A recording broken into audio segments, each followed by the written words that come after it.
In the quiet corners of the night, when the world outside hums with a sleepless energy, a different kind of silence often takes root within us. It's there in the soft glow of a phone screen, illuminating a face in a dark room, scrolling through lives that feel distant and yet painfully close. The city breathes with a million stories, a million lights, but inside there is a space that feels untouched by it all, a hollow echo. This feeling is a quiet guest for many, an unwelcome companion in a life that is, by all outward measures, full.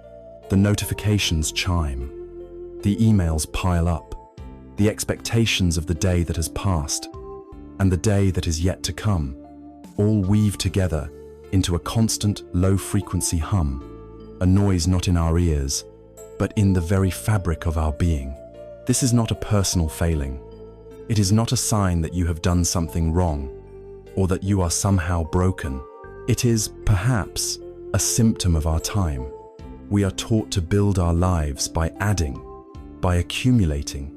We add accomplishments to our resume, possessions to our home, friends to our social networks, experiences to our memory. We chase the next promotion, the next destination, the next fleeting moment of happiness, believing that with just one more thing, the structure of our contentment will finally be complete. And yet, for so many, the more we add, the more we feel an inner depletion, a sense of being spread thin across a life that is wide, but not deep. We are running a race with no finish line, and the soul grows tired. But what if there was another way? An ancient path that does not speak of acquiring, but of letting go. A path that does not ask us to look outward for the next source of satisfaction, but invites us to turn inward, to explore the vast, uncharted territory of our own mind. This is not a call to a new belief or a rigid dogma. It is an invitation to a science of the mind and an art of living. It is the wisdom of an ancient tradition that begins with a simple yet radical proposition, that the peace we so desperately seek in the world outside has been waiting patiently for us on the inside. It begins not with a grand gesture, but with the simple, humble act of returning to our own breath and learning, for the first time, how to truly be still. To begin this journey inward, we must first have the courage to look clearly at where we stand. We must diagnose the condition of our lives, not with judgment, but with a gentle and honest curiosity. In the language of this ancient path, the starting point for all understanding is a single word, dukkha. This word is often translated from the Pali language simply as suffering, but this translation, while not incorrect, is profoundly incomplete. To hear the word suffering is to imagine tragedy, intense pain, or deep sorrow. And while dukkha certainly includes these things, its meaning is far wider, more subtle, and much more pervasive. It is closer, perhaps, to a persistent, underlying sense of dissatisfaction. It is the friction of existence, the feeling that things are somehow off or not quite right. It's like a wheel on a cart that is slightly misaligned, causing a constant subtle bumping and jarring on the journey, even on a smooth road. It is the uninvited echo that reverberates through even our happiest moments. To truly understand dukkha is to recognize this faint, yet constant, hum of unease that runs beneath the surface of our entire lives. The tradition breaks this understanding down into three distinct, yet interwoven layers. The first is the most obvious, the one we all know intimately. It is the dukkha of ordinary pain. This is the sharp sting of a headache, the chronic ache in a joint, the deep exhaustion of illness. It is the grief that hollows you out when you lose someone you love. It is the frustration of failure, the anxiety of not knowing what the future holds, the disappointment of a hope that goes unfulfilled. It is the pain of not getting what you want, And it is also the pain of getting what you do not want, like a harsh word from a friend, or a difficult diagnosis from a doctor. This form of dukkha needs little explanation, for it is the raw, undeniable texture of so many of our days. We spend a great deal of our energy in life trying to avoid it, to fix it, to numb ourselves to it. It is the overt suffering that makes us seek comfort and relief. But the path of understanding invites us to look deeper, to the second layer, which is far more subtle. This is the dukkha of change. This form of suffering arises not from painful experiences, but paradoxically, from pleasant ones. Think of a moment of pure joy, a perfect, golden sunset, a celebration with friends where laughter fills the air, the feeling of falling in love, the peak of a career, a moment of triumph and success. These are the moments we live for, the moments we chase. So where is the suffering?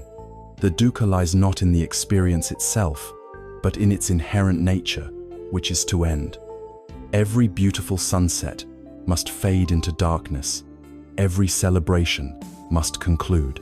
The vibrant energy of a new love will inevitably change, mature, or perhaps disappear. The peak of success is, by definition, a peak from which we must eventually descend. The suffering here is a quiet anxiety, a subtle clinging. It is the desperate attempt of the mind to hold on to the pleasant feeling, to freeze the perfect moment in time. It is the fear of loss that shadows our happiness.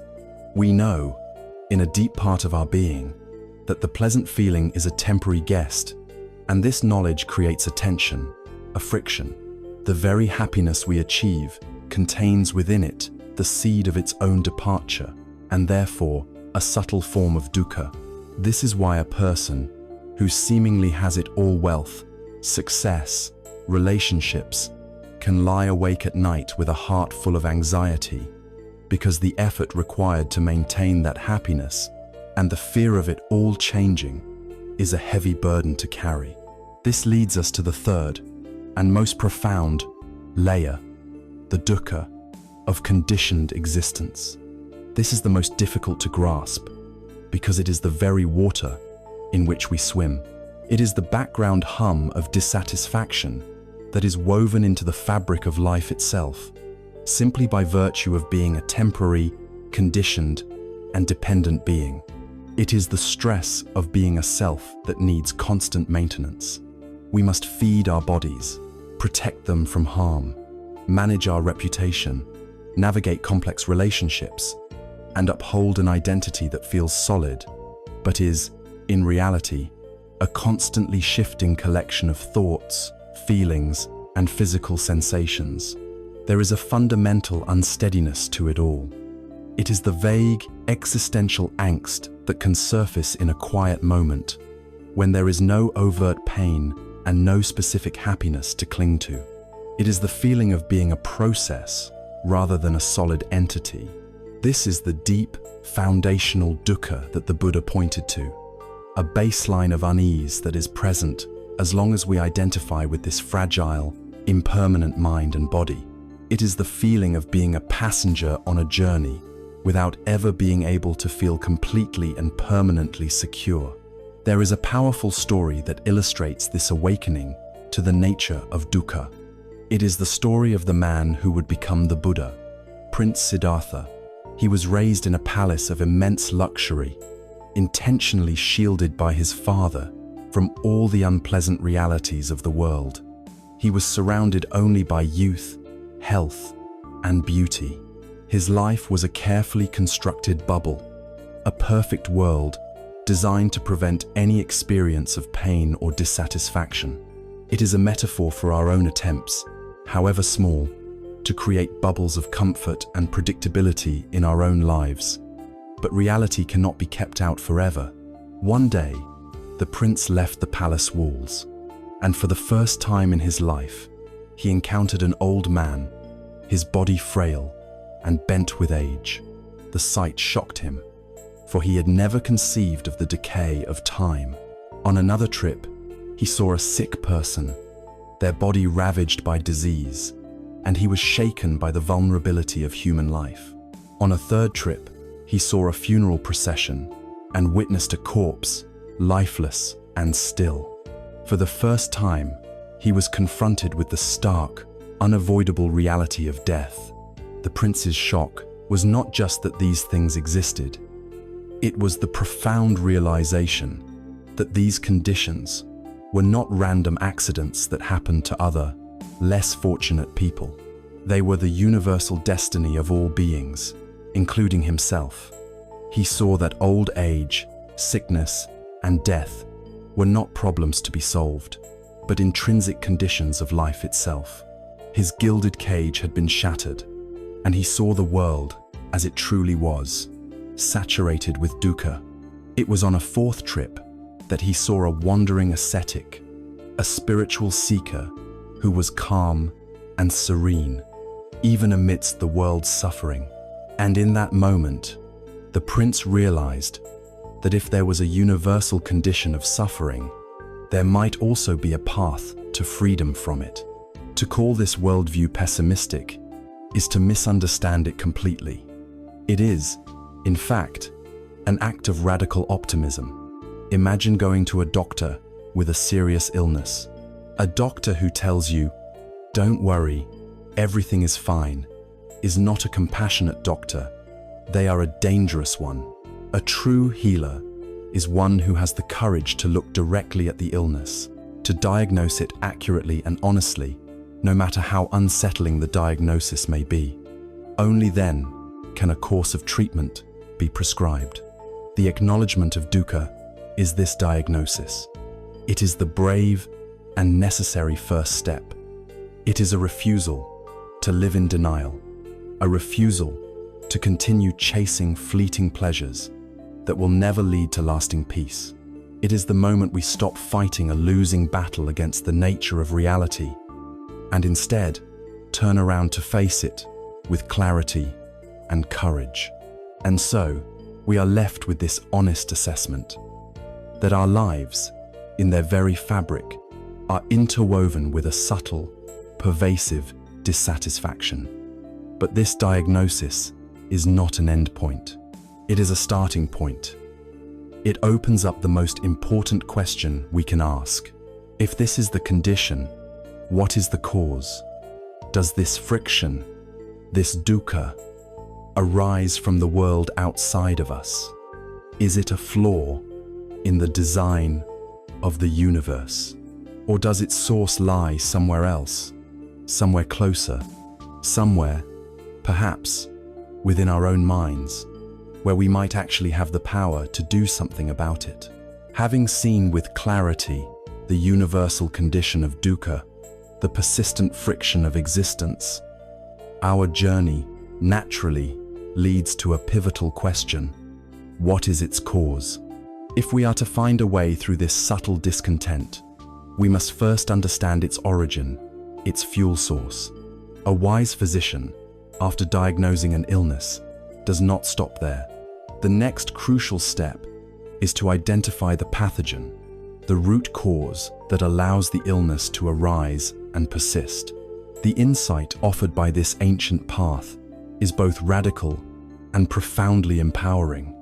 It declares that the source of our deepest dissatisfaction is not to be found in the world outside of us. It is not a flaw in the stars.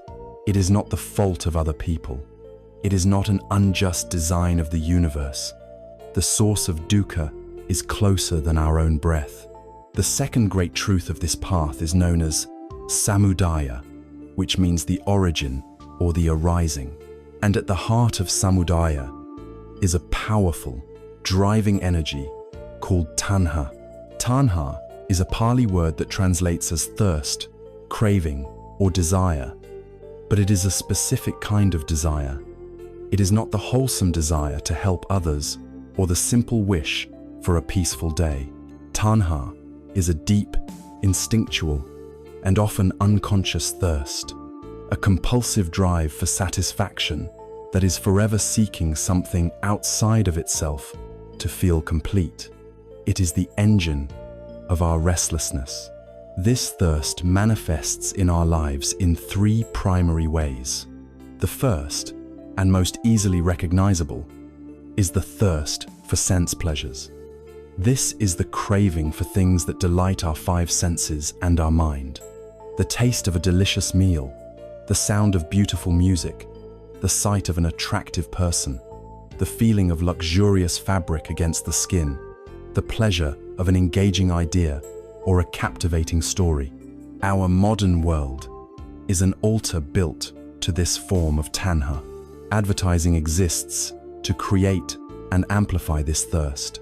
Consumer culture is built upon the promise that the next purchase, the next experience, the next upgrade will finally deliver lasting happiness. We are conditioned to be in a constant state of leaning forward, chasing the next hit of pleasure. But the nature of pleasure is that it is fleeting. The delicious meal ends, and we are left only with the memory. The beautiful music stops, and silence returns. The vacation is over, and we are back in our ordinary lives. The satisfaction is always temporary, yet the thirst remains, and soon it fixes its sights on a new object. This endless cycle of wanting, getting, and wanting again is a primary source of our exhaustion. The second form of thirst is more subtle and in many ways more powerful. It is the thirst for existence or for becoming. This is not just the craving for a thing, it is the craving to be.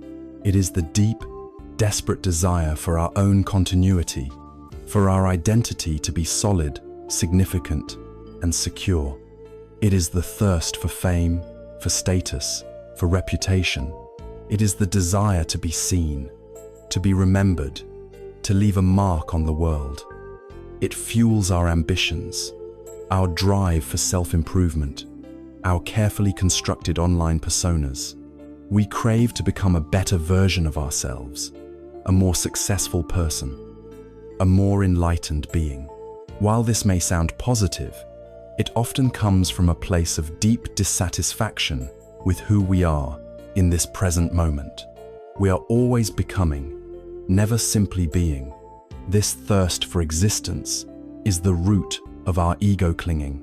We build a fortress of identity with our accomplishments, our beliefs, our roles, and our stories, and we live in constant, low-grade fear that this fortress might crumble. We are thirsty for permanence in a world that is inherently impermanent. The third form of thirst is the mirror image of the second. It is the thirst for non-existence or for annihilation. This is the craving to get rid of something unpleasant. When we feel physical pain, we crave for the pain to cease. When we are in a difficult situation, we crave for it to be over. When we are with someone who irritates us, we crave for them to go away. It is a powerful pushing away, an aversion. This thirst for annihilation is the desperate desire to destroy what we find unpleasant. In its most extreme form, it can manifest as self-harm or even the suicidal impulse, which is not truly a wish for nothingness, but a profound and tragic craving for the annihilation of unbearable pain. Whether we are pulling something pleasant toward us or pushing something unpleasant away from us, the underlying mechanism is the same. It is the energy of tanha, the thirst of a dissatisfied mind. To understand how this thirst traps us, we must look at the chain reaction that happens in our mind moment by moment. It begins with contact. Our eyes see a new car in a showroom. A feeling arises from that contact. In this case, it is a pleasant feeling. The car is sleek, powerful, a symbol of success. Then, tanha is born. The thirst. I want that car. This simple desire, if we are not mindful, quickly hardens into something more solid, something we call clinging or upadana. The thought is no longer just I want that car. It becomes I need that car. If I had that car, My life would be better. I would be happier. People would respect me more. The car is no longer an object. It has become a promise of satisfaction, a perceived solution to our underlying feeling of lack. This clinging then fuels our actions, our striving, our working, and perhaps our going into debt, all to satisfy a thirst that, as we will see, cannot truly be quenched. There is a classic parable that illustrates this mechanism perfectly. It is the story of the monkey trap.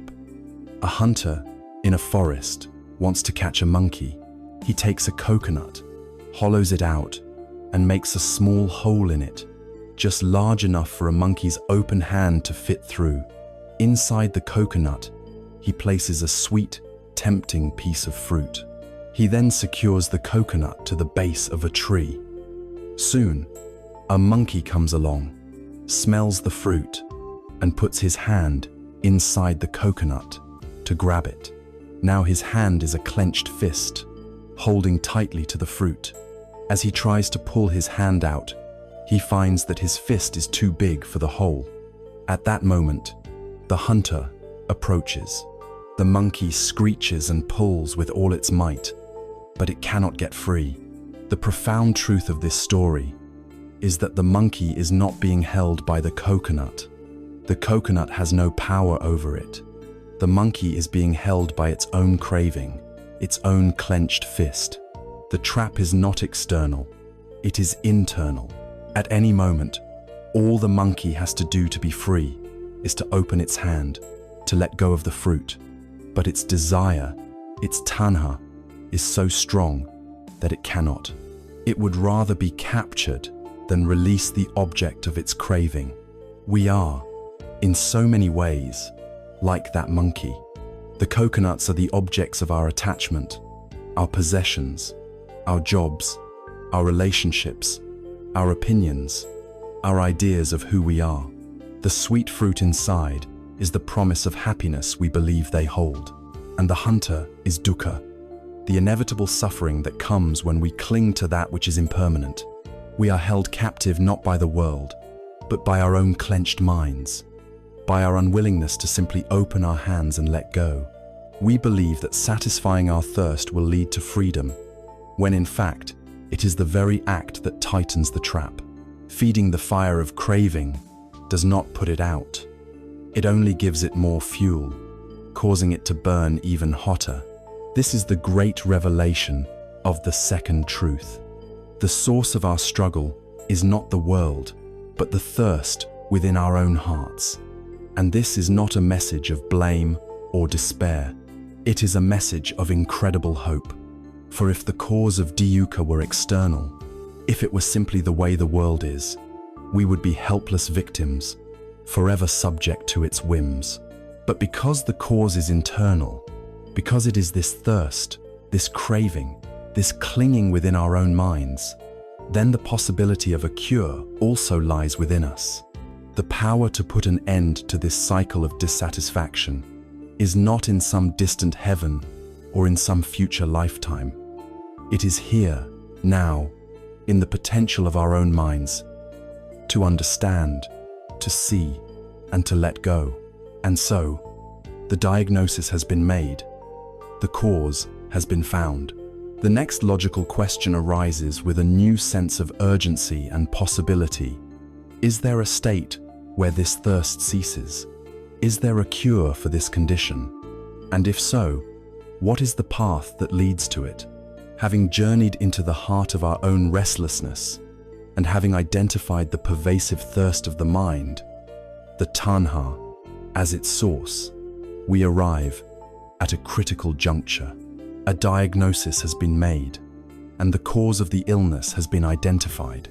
For a patient hearing such news, the next question is the only one that truly matters. Is there a cure? Is there a state of being that is free from this constant, low-grade fever of dissatisfaction? The answer given by this ancient path is a clear, resounding yes. This answer is the third noble truth, known as nirodha. Nirodha means cessation or extinction.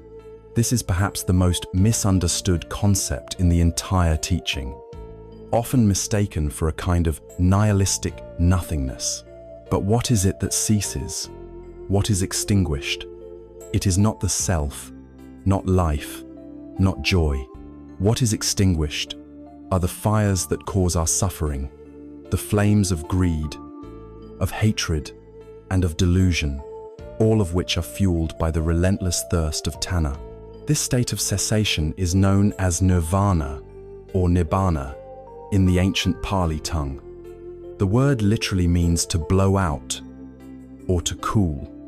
It is the state of coolness that comes when a fever breaks. It is not a heavenly realm we go to after we die. It is not a reward for good behavior. It is a state of mind, a psychological reality that can be experienced here and now, in this very life. It is the mind of the monkey after it has finally relaxed its grip, opened its fist, and let go of the fruit. In that moment of letting go, the monkey is free. The trap has no more power over it. Nirvana is this freedom. It is a profound, unshakable peace that comes from the complete ending of craving, clinging, and attachment. It is the mind that no longer needs anything from the world to be whole, and can therefore engage with the world with perfect clarity and boundless compassion. It is the end of the chase. It is the experience of being truly home. To know that such a state is possible is a profound inspiration. It is a light in the darkness. But a light is of little use if we do not know how to walk towards it. And so, this leads us to the fourth and final noble truth, the practical heart of the entire teaching. This is Magga, the path that leads to the cessation of suffering. If Dukkha is the reality of being lost and disoriented in a vast, dark forest, and tanha is the act of running in circles, chasing shadows and echoes, and nirodha is the bright, open clearing at the edge of the forest, then Magga is the reliable map and the well-trodden trail that shows us the way out. It is the practical, step-by-step guide that transforms this profound philosophy from a beautiful idea into a lived reality. This path is known as the Noble Eightfold Path. It is essential to understand that this is not a sequence of 8 linear steps, where you must perfect one before moving on to the next. Rather, these are 8 interwoven aspects of a single holistic way of life. Like the strands of a thick rope, each one lends its strength to the others, and they must be cultivated together. To make it easier to understand, the path is often grouped into 3 essential divisions: a threefold training in wisdom, ethical conduct, and mental discipline. The first division is wisdom, or prajna in Sanskrit. This is the seeing component of the path, the part that cultivates a correct understanding of reality. It consists of the first 2 path factors. The very first is right view, sometimes called right understanding. This is the foundation of the entire path. It is the ability to see things as they truly are, free from the distortions of our hopes and fears. It is the clear comprehension of these 4 truths themselves: the understanding of dukkha, its cause, its cessation, and the path leading to its cessation. It is the map itself.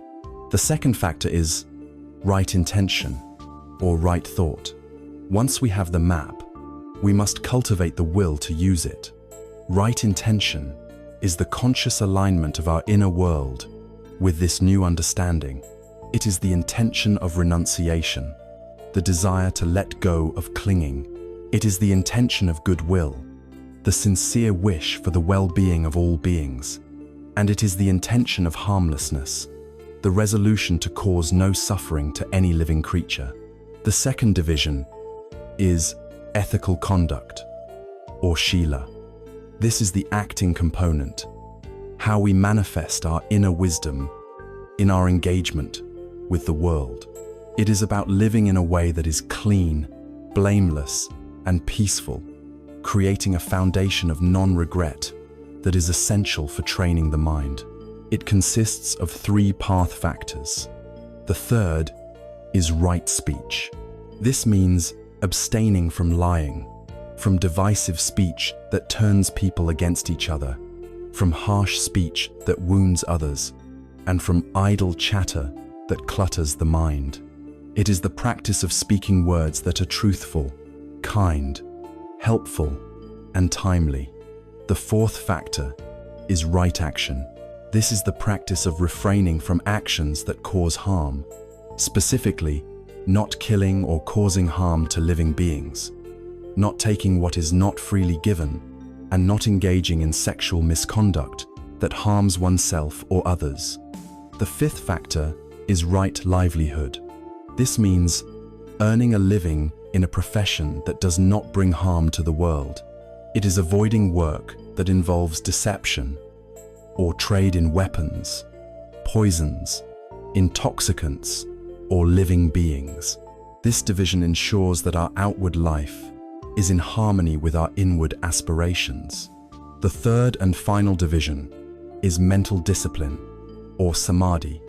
This is the training component of the path, the specific techniques for purifying and strengthening the mind itself. This is where the practice of meditation comes to the forefront. It consists of the final 3 factors. The sixth is right effort. This is the gentle but persistent energy we apply to our mental landscape. It is the effort to prevent unwholesome, negative states of mind from arising, to abandon them if they have arisen, to cultivate wholesome, positive states of mind that have not yet arisen, and to maintain them once they have. The seventh factor is right mindfulness. This is the heart of meditative practice. It is the art of paying bare attention to the present moment, observing the constant flow of our own experience, our body, our feelings, our thoughts, without getting swept away by them. It is about watching where we place our feet with each step on the path. Finally, the 8th factor is right concentration. As mindfulness becomes stable and effort becomes balanced, the mind develops the ability to become unified and focused. This is right concentration, the ability to rest the mind on a single object with unwavering stability, leading to profound states of calm, clarity, and deep insight. These 3 trainings, wisdom, conduct, and discipline work in a beautiful synergy. A clear view of reality inspires us to act ethically. Living an ethical life brings a sense of peace and reduces mental agitation, which makes it far easier to practice mindfulness and concentration.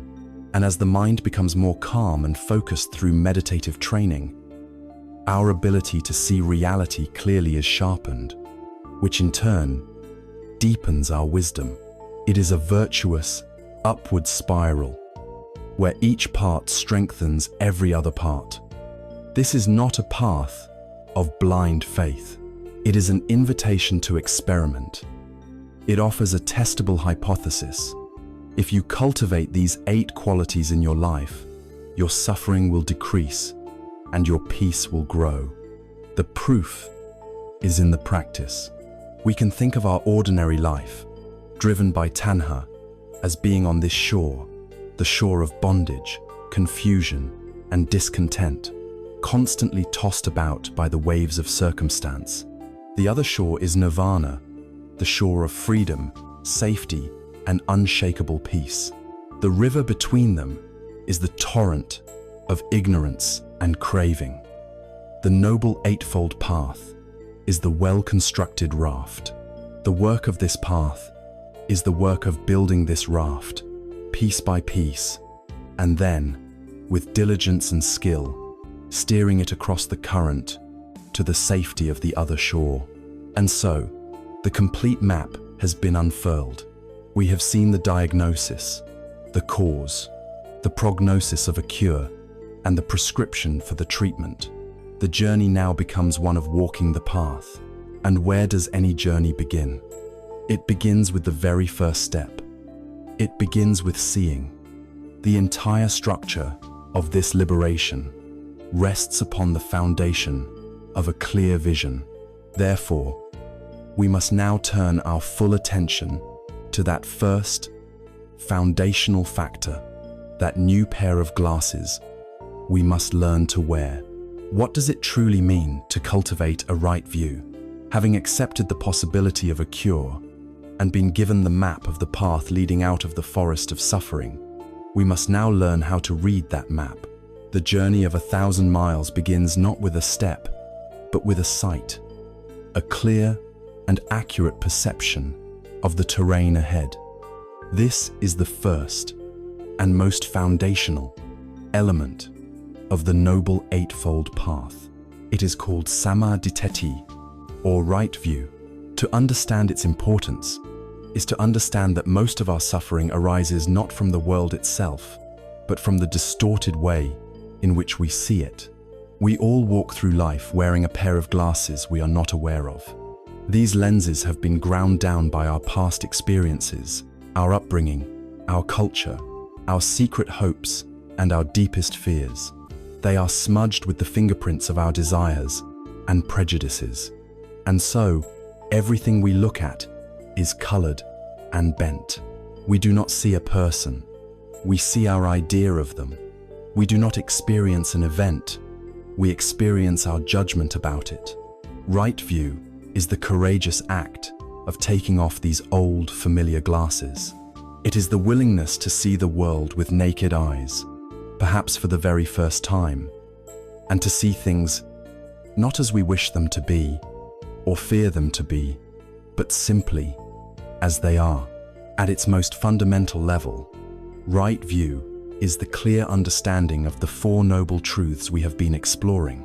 It is the intellectual acceptance that life is characterized by a subtle unsatisfactoriness, dukkha, that this dukkha has a cause, which is our own inner thirst, or tanha, that there can be an end to this dissatisfaction, nirodha, and that there is a practical path to that end. The magga, to accept this framework, is to hold the map in your hands. It is to shift the blame for our unhappiness away from the outside world and to take radical responsibility for our inner life. This is the starting point. But right view goes much deeper than just intellectual agreement. It is meant to become a lived, direct perception, a lens that reveals the true nature of every single moment of our experience. This deeper seeing is the contemplation of what are known as the three marks of existence.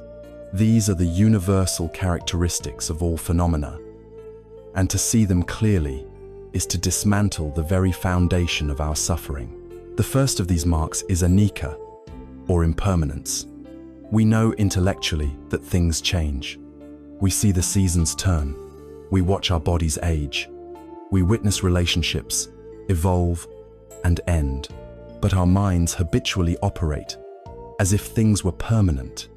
We build our lives, our identities, and our sense of security on things that are, by their very nature, as unstable as shifting sand. Right view is the practice of seeing the truth of anicca, not just in big events, but in the microscopic texture of the present moment. It is to notice that every physical sensation that arises, from an itch to a feeling of warmth, appears, lasts for a while, and vanishes. It is to watch our own thoughts and see that they are like clouds passing through the vast sky of the mind, appearing from nowhere and disappearing into nowhere. No thought is solid, no emotion is forever. The person you were 1 second ago is not the person you are now. To see this constant, relentless flow is to begin to relax our white-knuckled grip on life. The suffering we experience from loss is not caused by the change itself, but by our resistance to it, by our clinging to a mental snapshot of how things should be. Right view allows us to begin to dance with this flow, rather than trying to build a dam to stop it. The second mark of existence follows directly from the first. It is dukkha, the unsatisfactoriness we have already met. When we see the world through the lens of right view, we understand that any attempt to find lasting, ultimate happiness and security in things that are inherently impermanent is doomed to failure. It is like trying to carry water in a sieve. The very act of clinging to what is changing creates friction, stress, and dissatisfaction. This is the dukkha that arises from change. When a pleasant experience ends, we suffer if we cling to it. When an unpleasant experience arises, we suffer because we want it to be permanent in its absence. Right view reveals that dukkha is not a punishment, nor is it a sign that life is inherently bad.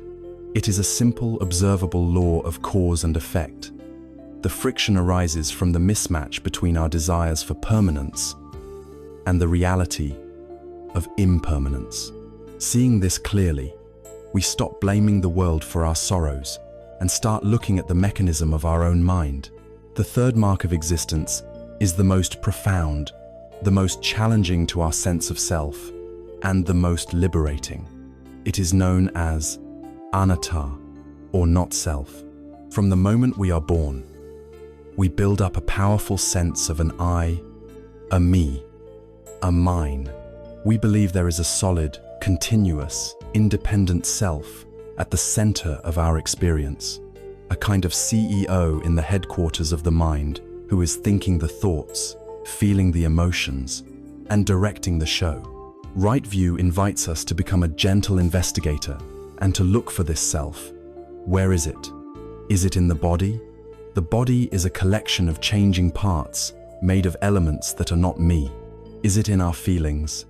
Feelings are fleeting visitors. They come and go. Is it in our thoughts?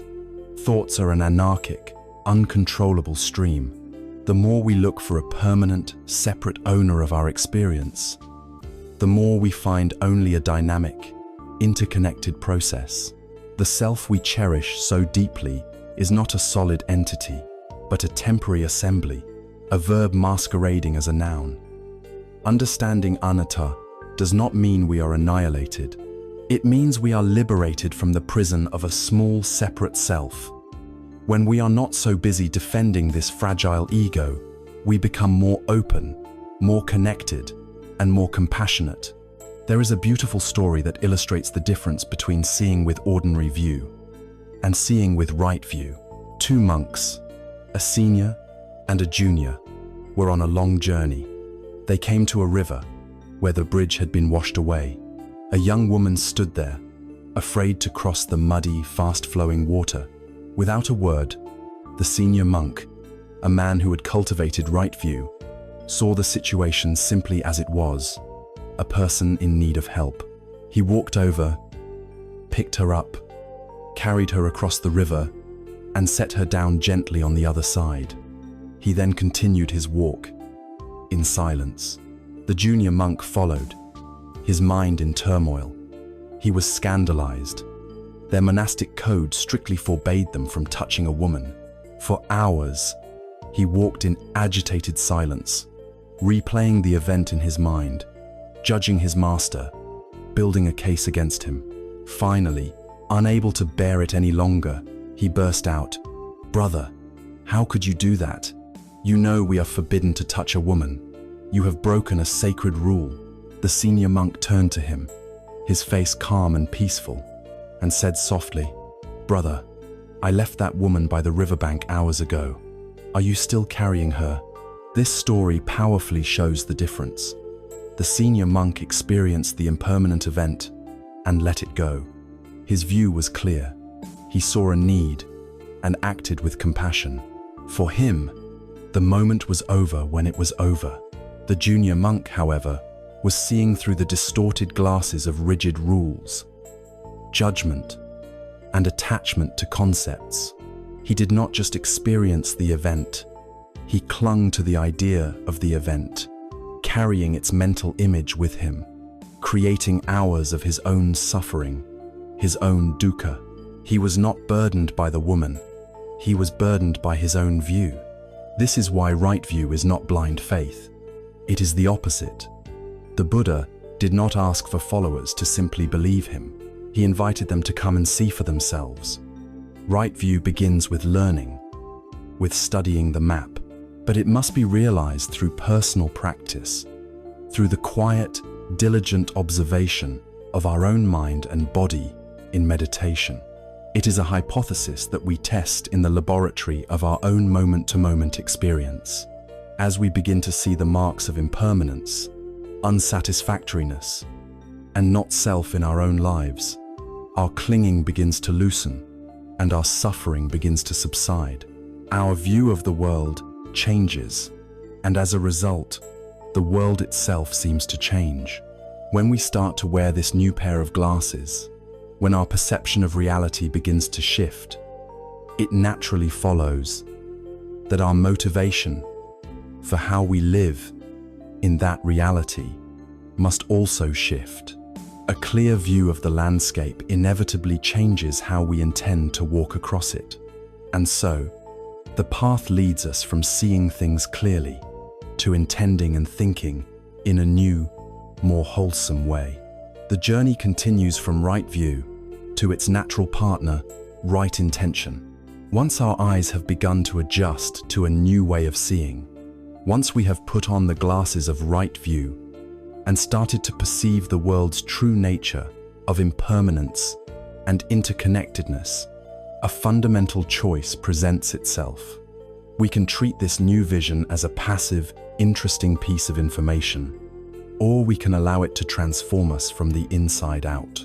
This transformation is the work of the second factor of the path, Samma Sankappa, or right intention. If right view is the map that shows the destination, right intention is the act of turning the ship's rudder to align our course with that destination. It is the conscious and deliberate cultivation of thoughts and motives that are in harmony with reality, rather than in conflict with it. It is the difference between a garden overrun with random weeds and a garden where wholesome seeds are planted with care and purpose.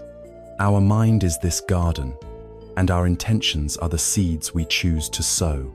Right intention is not about forcing ourselves to think positive thoughts in a superficial way. It is a much deeper repatterning of our inner world. It is the why behind everything we do. Before a word is spoken, before an action is taken, there is a flicker of intention in the mind, a subtle impulse that gives that word or action its true character. The path recognizes that this inner climate of the mind is where everything begins. By purifying our intentions, we purify the very source of our speech and our actions, creating a life that flows with grace and wisdom rather than with friction and conflict. The tradition guides us by focusing on 3 specific types of right intention, 3 kinds of wholesome seeds to plant in the garden of the mind. The first is the intention of renunciation. For many, the word renunciation conjures images of harsh austerity, of giving up all the joys of life. But in this context, its meaning is far more gentle and liberating. It is the intention of letting go. Having seen through right view that clinging to impermanent things is a primary cause of our dukkha, we cultivate the inner resolve to loosen our grip. It is the quiet decision to move from a mindset of grasping to one of appreciation.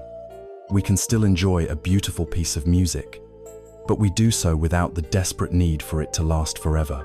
We can work towards a goal, but we release our clinging to a specific outcome, finding value in the process itself. The intention of renunciation is the inner voice that whispers to the monkey with its hand in the coconut, "It's okay. You can open your hand. Freedom is better than the fruit." It is a turning away from the thirst of tanha and a turning toward a state of inner contentment that does not depend on external conditions. It is not the renunciation of the world, but the renunciation of the clinging that makes the world a source of suffering. The second is the intention of goodwill. This is the direct antidote to the poison of ill will anger, hatred, and resentment. It is the conscious cultivation of a mind of warmth and kindness, an attitude known as metta. This is not a sentimental or passive feeling. It is an active, willed intention. It is the resolve to meet all beings, including ourselves, with a heart of benevolence. When we feel frustration with another person, the habitual intention is often one of judgment or anger. The practice of right intention is to notice this and consciously replace it with a wish for their well-being. May they be happy. May they be at peace. This practice begins with ourselves. So often, we direct the harshest judgments inward. The intention of goodwill means learning to be a friend to ourselves, forgiving our own mistakes, and wishing for our own true happiness. From that foundation of self-compassion, we can then radiate this intention outward to our loved ones, to neutral people, and, in its most powerful form, even to those we find difficult. It is a radical reimagining of our relationships, based not on what others do, but on the unwavering quality of kindness we choose to cultivate in our own heart. The third is the intention of harmlessness. This is the intention of compassion, or karuna. While goodwill wishes for others to be happy, compassion arises when we see that others are suffering, and we form the intention to not add to that suffering, and, if possible, to help alleviate it. This goes far beyond the obvious act of not causing physical harm. It is the intention to be gentle in a world that is often harsh. It is the resolve to protect life, to honor the vulnerability in all beings. When we see someone acting out of anger or ignorance, the intention of harmlessness allows us to see the dukkha that is driving their behavior. Instead of reacting with our own anger, we form the intention to respond in a way that will not escalate the pain. It is the understanding that every living thing, from the smallest insect to the most difficult human being, wants to be free from suffering. Aligning our own intention with this universal wish is the very definition of compassion. It is what transforms our interactions from transactions into opportunities for healing. The immense power of intention is clarified in the Buddhist understanding of karma, or karma. It is often misunderstood as a cosmic justice system, but its original meaning is far more psychological. The Buddha declared, "Intention, I tell you, is karma. An action itself is neutral. It is the intention behind the action that gives it its ethical weight and plants a corresponding seed in our mind." Imagine two people giving a gift. One person gives a large sum of money to a charity, but their inner intention is to be seen as generous, to gain a good reputation, and to feel superior to others. The outward action looks good, but the seed being planted is one of ego and pride. The second person has very little to give. They offer a small, simple meal to someone in need. Their intention is pure, born of a simple wish to ease another's hunger, with no thought of reward or recognition. The seed being planted by this action is one of genuine generosity and connection. Though the first gift was larger, the second was karmically far more wholesome and beneficial. The universe doesn't measure the size of the gift. It feels the quality of the heart that offers it. There is a story that captures this principle perfectly. A powerful king, wishing to show his great devotion, organized a massive offering for the Buddha and his community of monks. There were cartloads of the finest foods, expensive silks, and precious medicines. His motives were mixed, a blend of sincere faith and a strong desire to display his wealth and piety. On the same day, a desperately poor old woman who had heard the Buddha was teaching nearby spent her very last coin to buy a single, simple flower. She approached with a heart overflowing with pure reverence, and with no thought for herself, only the joy of making an offering. She placed her small flower among the king's mountain of gifts. Later, the Buddha's chief disciple noticed that while some of the king's flowers had begun to wilt, the single flower from the old woman remained fresh and radiant. He asked the Buddha why this was, and the Buddha explained that the king's offering, while vast, was made with a divided mind. The woman's offering, though tiny, was made with an intention that was completely pure and selfless. The power of the act resided entirely in the quality of the intention that gave it life. Cultivating right intention in our daily lives begins with the practice of mindfulness. It requires us to pause and become interested in our own inner world. Before sending an email, we can ask, what is my true motivation here? Before entering a difficult conversation, we can ask, is my intention to win or to understand? When we notice a thought of jealousy or resentment arise, we can greet it without judgment and then gently, deliberately, replace it with an intention of goodwill. This is not suppression. It is a wise and compassionate redirection of our mental energy. It is the conscious work of a gardener who, upon seeing a weed, does not curse it, but simply removes it and plants a flower in its place. When we fill our mind with intentions of letting go, of goodwill, and of harmlessness, we are fundamentally changing the climate of our being. We are steering our ship away from the rocky shores of conflict and greed and toward the open sea of peace and freedom. This purified inner world, this new quality of thought, must inevitably find an outlet. The first, most direct, and most frequent way our intentions manifest in the world is through the words we use. A mind set on a course of goodwill and compassion simply cannot speak with cruelty or deceit. And so, the path flows naturally from the inner world of our thoughts to the outer world of our communication.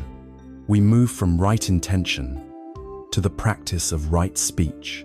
As the seeds of right intention take root in the fertile ground of our mind, they naturally begin to sprout.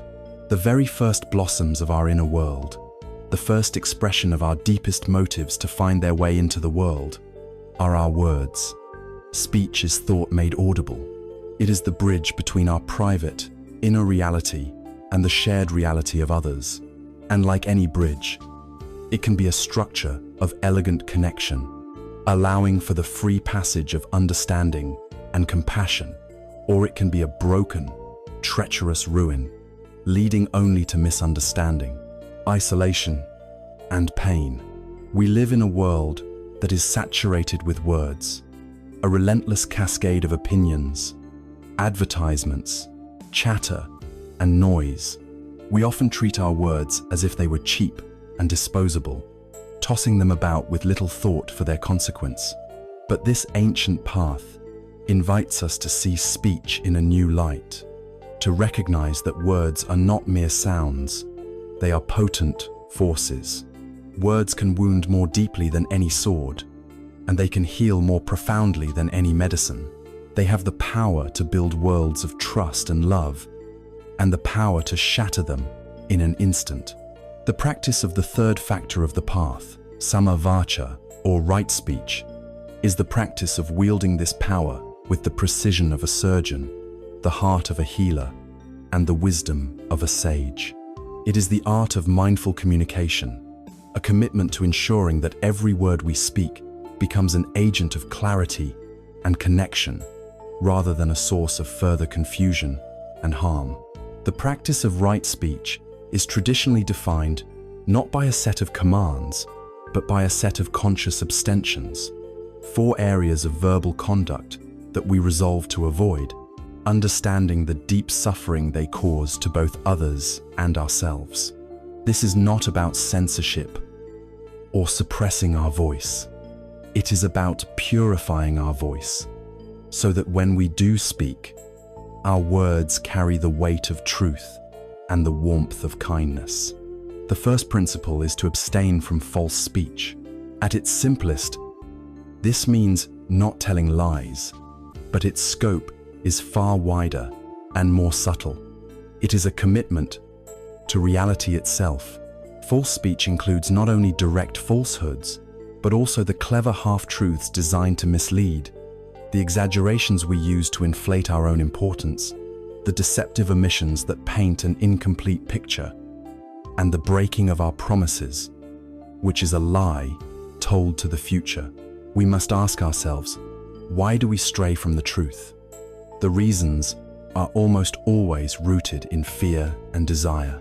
We lie to avoid punishment, to gain an advantage, to protect our fragile ego, to make ourselves look better in the eyes of others, or simply for social convenience, to avoid an awkward or difficult conversation. But every time we speak falsely, we create a small fissure between ourselves and reality. We weave a web of complexity that we must then expend enormous mental energy to maintain. We create a character, a persona, that is not real, and we live in fear of being discovered. More profoundly, lying erodes the very foundation of all healthy human connection, which is trust. When we lie to others, we teach them that our words are not reliable. And when we lie to ourselves, we lose our own inner compass, our own capacity to see our life with clarity.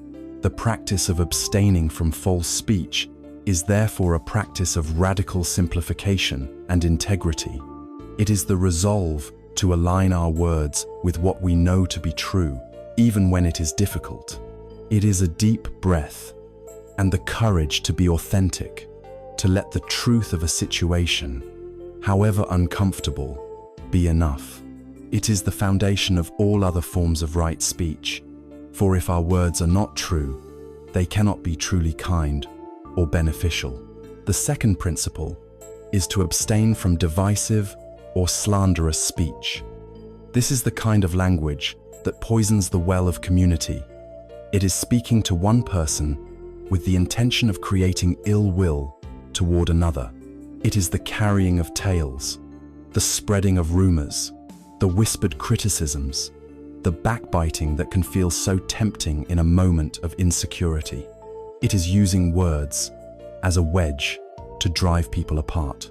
The motivation for such speech often comes from a place of deep insecurity. We try to elevate ourselves by diminishing others. We form fragile alliances based not on shared values, but on shared contempt for a third party. But the one who speaks divisively is planting seeds of their own isolation. When we speak ill of another to a friend, that friend learns a powerful lesson, that we are a person who speaks ill of people behind their back. They will rightly assume that one day they could be the subject of our slanderous talk with someone else. Trust evaporates. Divisive speech creates a world of suspicion and disharmony. It breaks the sacred bonds of community and leaves everyone feeling more alone. The practice of abstaining from it is a conscious commitment to being a force for unity. It is the resolve to speak in ways that build bridges, not walls. It means when you hear praise for someone, you pass it on. When you hear a negative rumor, you have the strength and wisdom to let it stop with you, to absorb its harmful energy without passing it on. It is the choice to use your words to protect and nurture harmony, to look for the good in others, and to speak of that. The third principle is to abstain from harsh or abusive speech. These are words used as weapons. They include obvious forms like cursing, yelling, and direct insults, but also the more subtle forms of verbal violence, biting sarcasm, belittling comments, condescending tones, and any language used with the intention of making another person feel small, stupid, or ashamed. Harsh speech is almost always a direct vocalization of our own inner pain. When we are feeling hurt, angry, or afraid, we often lash out, trying to offload our own dukkha by inflicting it on someone else. It is a misguided and immature strategy that never works. Harsh words are like poison-tipped arrows. They may find their mark and cause a wound, but the poison remains on the hand of the archer. Abusive language immediately shuts down any possibility for real communication. It triggers the most primitive fight or flight responses in the other person, making understanding and reconciliation impossible. It creates fear, resentment, and leaves emotional scars that can last a lifetime. The practice here is one of profound mindfulness. It is learning to feel the arising of anger or frustration within our own body as a physical sensation before it captures our mind and corrupts our tongue. The practice is to use our breath to create a sacred pause, a space between the impulse and the action. In that space, we can make a choice. We can choose to not spew our own suffering onto others. We can choose words that are gentle, respectful, and clear, even when we disagree. It is the commitment to communicate in a way that respects the inherent dignity of the person we are speaking to, no matter the situation. The fourth and final principle is to abstain from idle chatter. This may seem less serious than the other three, but it is deeply important for the cultivation of a calm and clear mind. Idle chatter is pointless talk, aimless gossip, constant complaining, and filling every available moment of silence with noise. It is talking for the sake of talking. In our hyper-connected world, this has become an epidemic. We chatter to distract ourselves from our own anxiety, to avoid the discomfort of silence, to appear knowledgeable or witty. But this constant stream of frivolous talk has a cost. It dissipates our precious mental energy. It keeps the mind in a shallow, agitated state, like the surface of a pond constantly disturbed by skipping stones, making it impossible for the water to become clear enough to reflect the sky. A mind accustomed to constant chatter loses its ability to rest, to concentrate, and to engage in deep contemplation. The practice of abstaining from idle chatter is the practice of valuing silence. It is the practice of speaking with purpose. Before we speak, we can ask ourselves a simple set of questions. Is what I am about to say true? Is it kind? Is it beneficial to myself or others? Is this the right time to say it? If the answer to these questions is no, we can choose the gift of noble silence. This leads us to the positive dimension of right speech. The practice is not merely about avoiding harm. It is about actively cultivating benefit. The same filter is it true, kind, beneficial, and timely becomes our guide for what to say. When we have a word of encouragement, a piece of useful information, or a sentiment of genuine appreciation, and the moment is right, right speech encourages us to speak it. This is how our words become medicine. And perhaps the most profound aspect of active right speech involves no speaking at all. It is the practice of deep listening. So often, when another person is speaking, we are not truly listening. We are busy formulating our own reply, judging their words, or waiting for our turn to talk. Deep listening is a form of meditation. It is the act of offering our full, undivided, non-judgmental presence to another person. It is listening not just to their words, but to the feelings and the suffering behind their words. When we listen in this way, we give the other person an incredible gift, the experience of being truly seen and heard. This act of silent, compassionate listening can be more healing than any advice we could ever offer. It is what truly builds the bridge from one heart to another.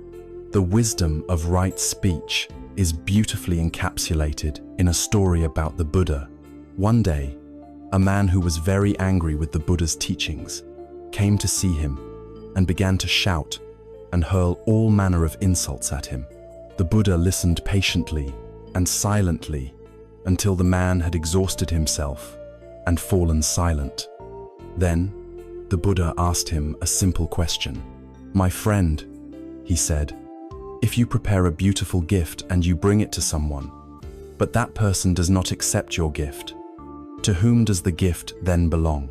The man, surprised, thought for a moment and replied, "Well, if they don't accept it, then it still belongs to me." The Buddha nodded gently and said, "Exactly so. You have come here today and offered me the gift of your anger and your insults. I have chosen not to accept them." This story reveals a profound truth. We are the owners of our speech. The words that come out of our mouth belong to us. And just as importantly, we have the power to choose whether or not to receive the verbal gifts of others. As our intentions become clear and our speech becomes pure, the path leads us from the inner world of thought and the relational world of communication into the solid, tangible world of the body.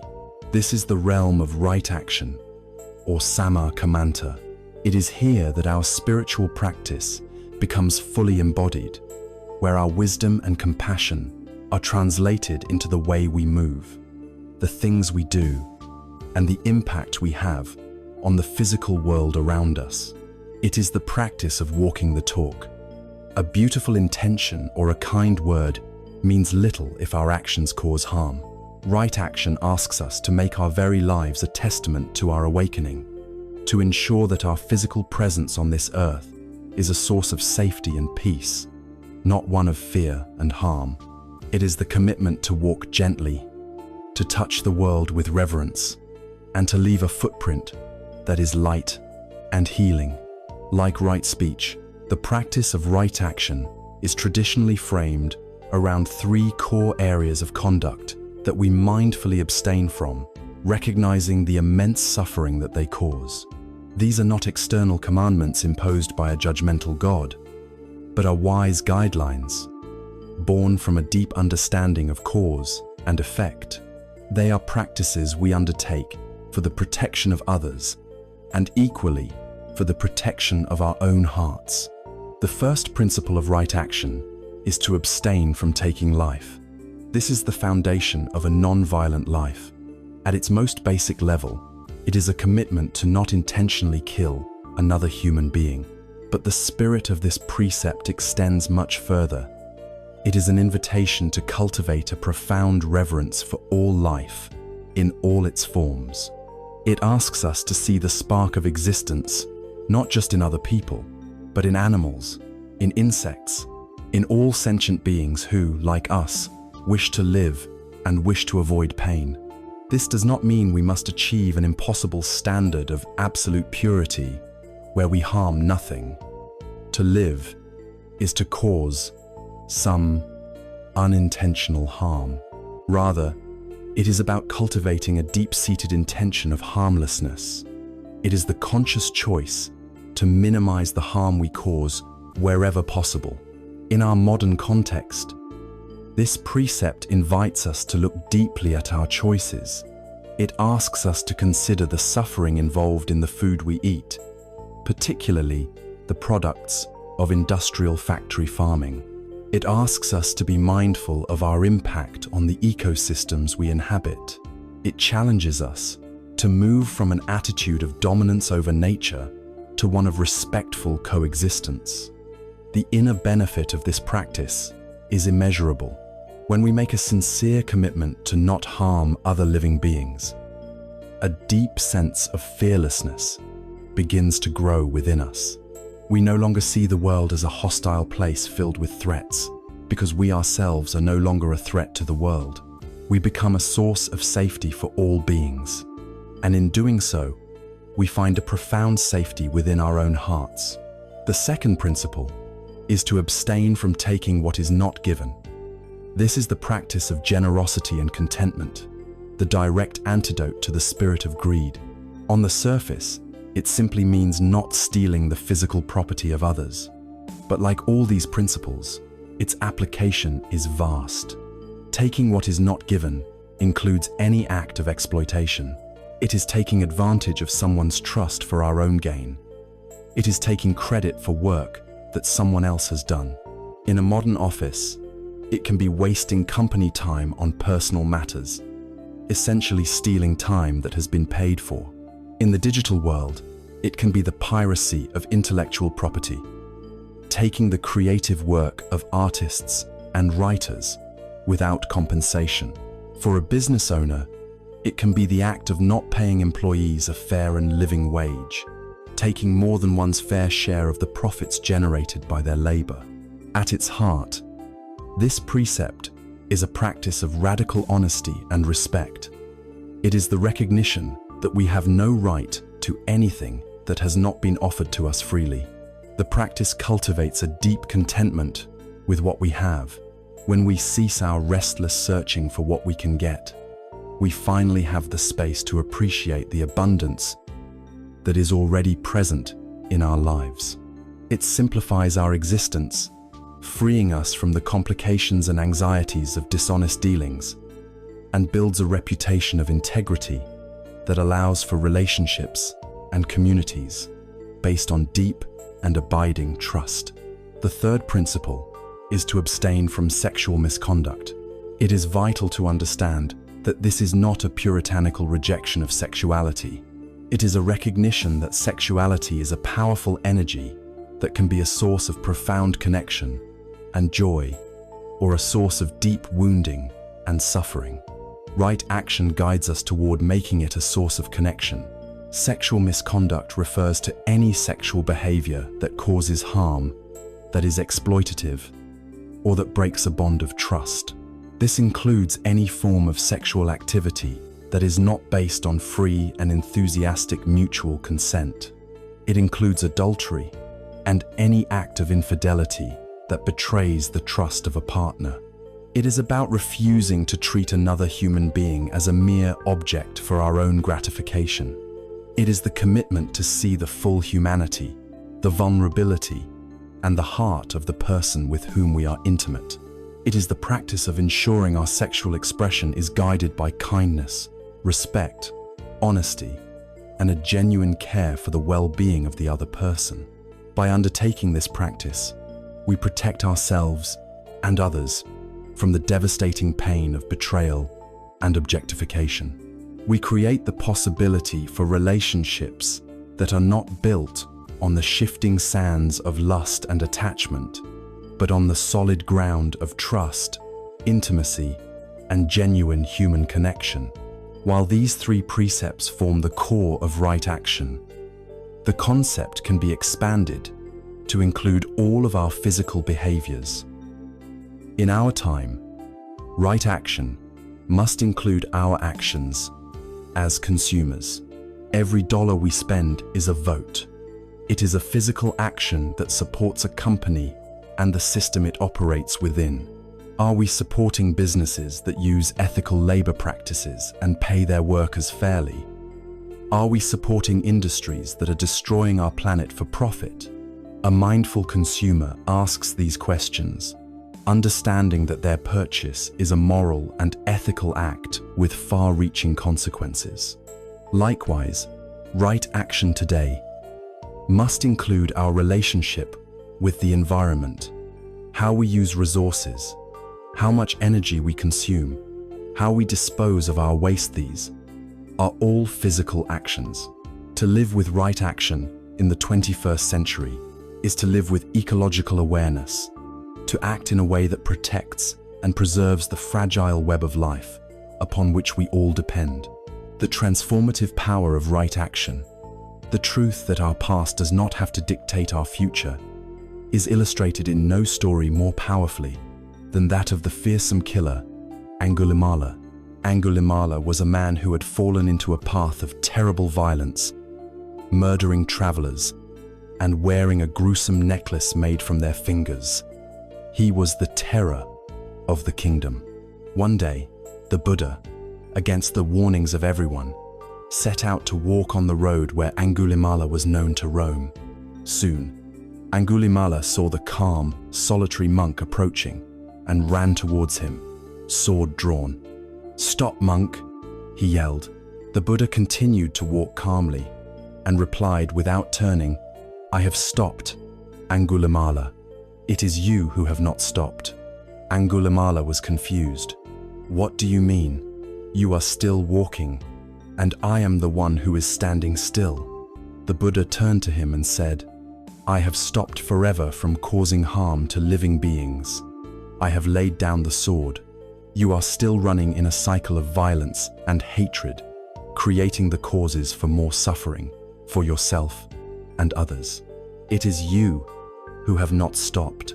The truth and power in the Buddha's words struck Angulimala's heart like a bolt of lightning. In that moment, he saw the horror of his own actions and the endless suffering he was creating. He threw down his sword, bowed at the Buddha's feet, and asked to become a monk. Despite his horrific past, he was accepted into the community. Through incredible effort, meditation, and a complete dedication to the path of harmlessness, he eventually purified his mind of all defilements and became a fully awakened being, a saint. This story is a radical message of hope. It teaches us that no one is defined by their worst actions. No matter how far we have strayed, the path of right action is always available to us in the present moment. Through the power of mindful, wholesome action now, we can transform our lives and find a peace we never thought possible. Right action, then, is the practice of making our body a friend to the world. It is the conscious embodiment of our highest wisdom, and as we align our physical behaviors with our ethics, a question naturally arises about the most significant and sustained action many of us perform day after day: our work. How we spend our days, how we earn our living, is a tremendous part of our active life. And so the path, in its comprehensive wisdom, turns its gentle and illuminating gaze to this very topic, leading us from right action to the practice of right livelihood. Having established a foundation of ethical conduct in our speech and our physical actions, the path now guides us to examine one of the most significant and time-consuming aspects of our lives: our work. For most of us, our livelihood is the primary way we interact with the world, the main channel through which our energy flows out and our sustenance flows in. It occupies the majority of our waking hours and shapes much of our identity.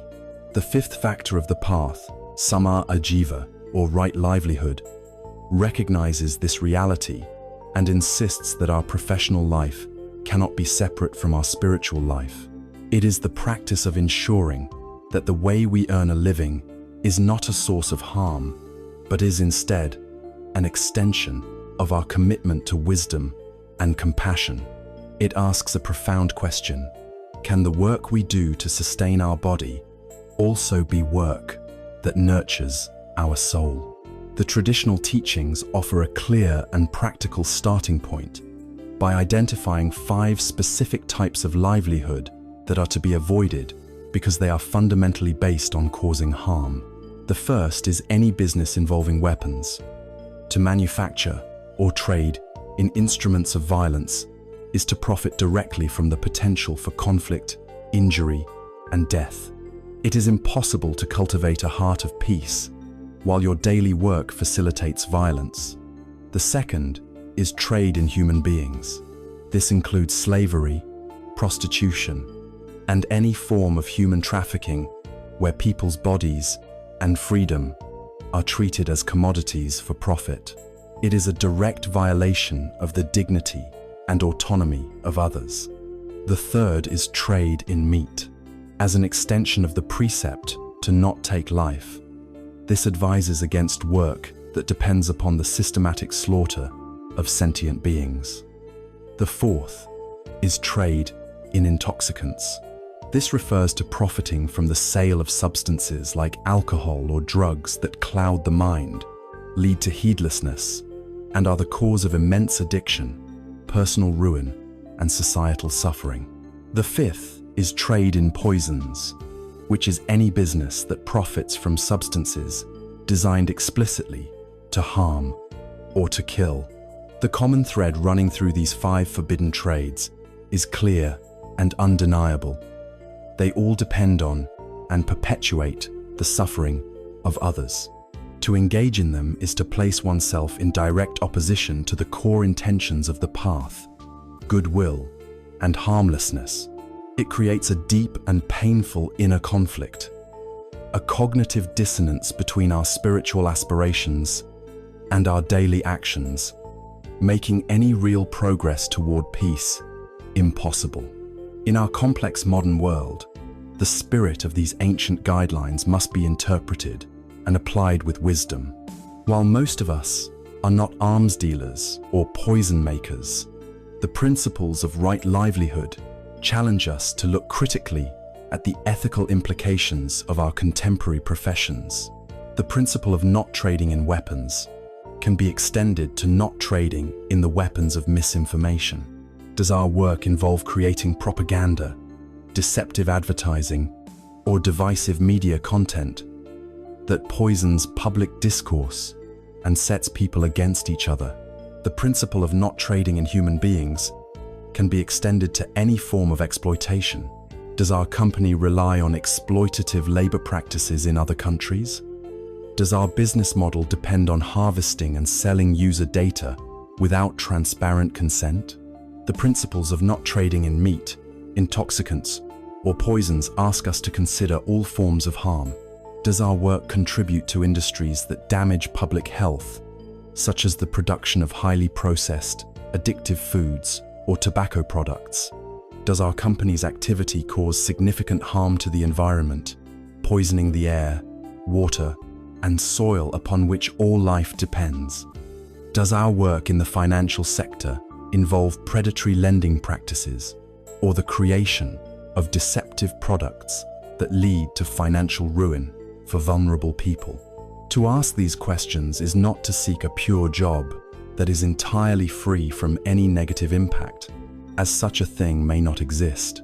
It is rather to bring a spirit of honest inquiry and ethical sensitivity to our professional lives. For many, the reality is that we find ourselves in jobs that are morally ambiguous, and the necessity of paying bills and supporting a family can feel overwhelming. The practice of right livelihood does not demand that everyone immediately quit their job. It begins with awareness. It begins with ceasing to compartmentalize our lives, ceasing to say, "This is my work life, and this is my spiritual life." There is only one life. For those of us in complex corporate or institutional environments, the practice of right livelihood can become a powerful inner discipline, regardless of our employer's overall ethics. It becomes about how we do our job. We can make a commitment to radical integrity, refusing to cut corners, to deceive clients, or to participate in dishonest practices. We can bring the practice of right speech into every meeting and email. Most importantly, we can practice right intention, consciously reframing our work as an act of service. Whatever our role, we can find some aspect of it that helps someone. A software engineer can focus on creating a product that is genuinely useful and frustration-free for the end user. A sanitation worker can take pride in creating a clean and healthy environment for the community. An administrator can find joy in creating an office that is organized, efficient, and a pleasant place for others to work. By focusing our intention on the aspect of our work that serves, we can infuse even a mundane job with a sense of meaning and purpose. Consider the difference between two merchants. The first merchant's sole aim is to maximize profit. They use high-pressure tactics, exaggerate the benefits of their product, and feel a sense of triumph when they sell a customer something they don't really need. Their livelihood is based on manipulation. The second merchant, practicing right livelihood, sees their role as one of service. They listen carefully to the customer's needs. They are honest about the product's capabilities and limitations. They might even recommend a cheaper product, or no product at all, if that is what truly serves the customer. The first merchant may make more money in the short term, but their work creates stress and mistrust. The second merchant builds a foundation of trust and community. Their work becomes a source of personal integrity and genuine connection. They are not just making a living, they are living their values. Ultimately, right livelihood is about seeking integration. It is the process of reducing the gap between what we believe and how we live. It starts with an honest self-assessment. Is my work fundamentally causing harm? If the answer is yes, then the practice is to form a gentle, long-term intention to move toward work that is more aligned with our heart. This may take years. It may require retraining or sacrifice, but the journey itself, guided by that wholesome intention, is the practice.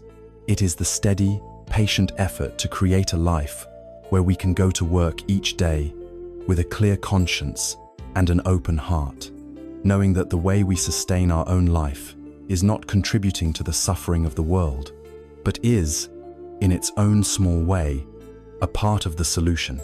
This entire foundation of ethical living that we have now explored, purifying our speech, our actions, and our livelihood, is the ground upon which the deeper meditative practices are built.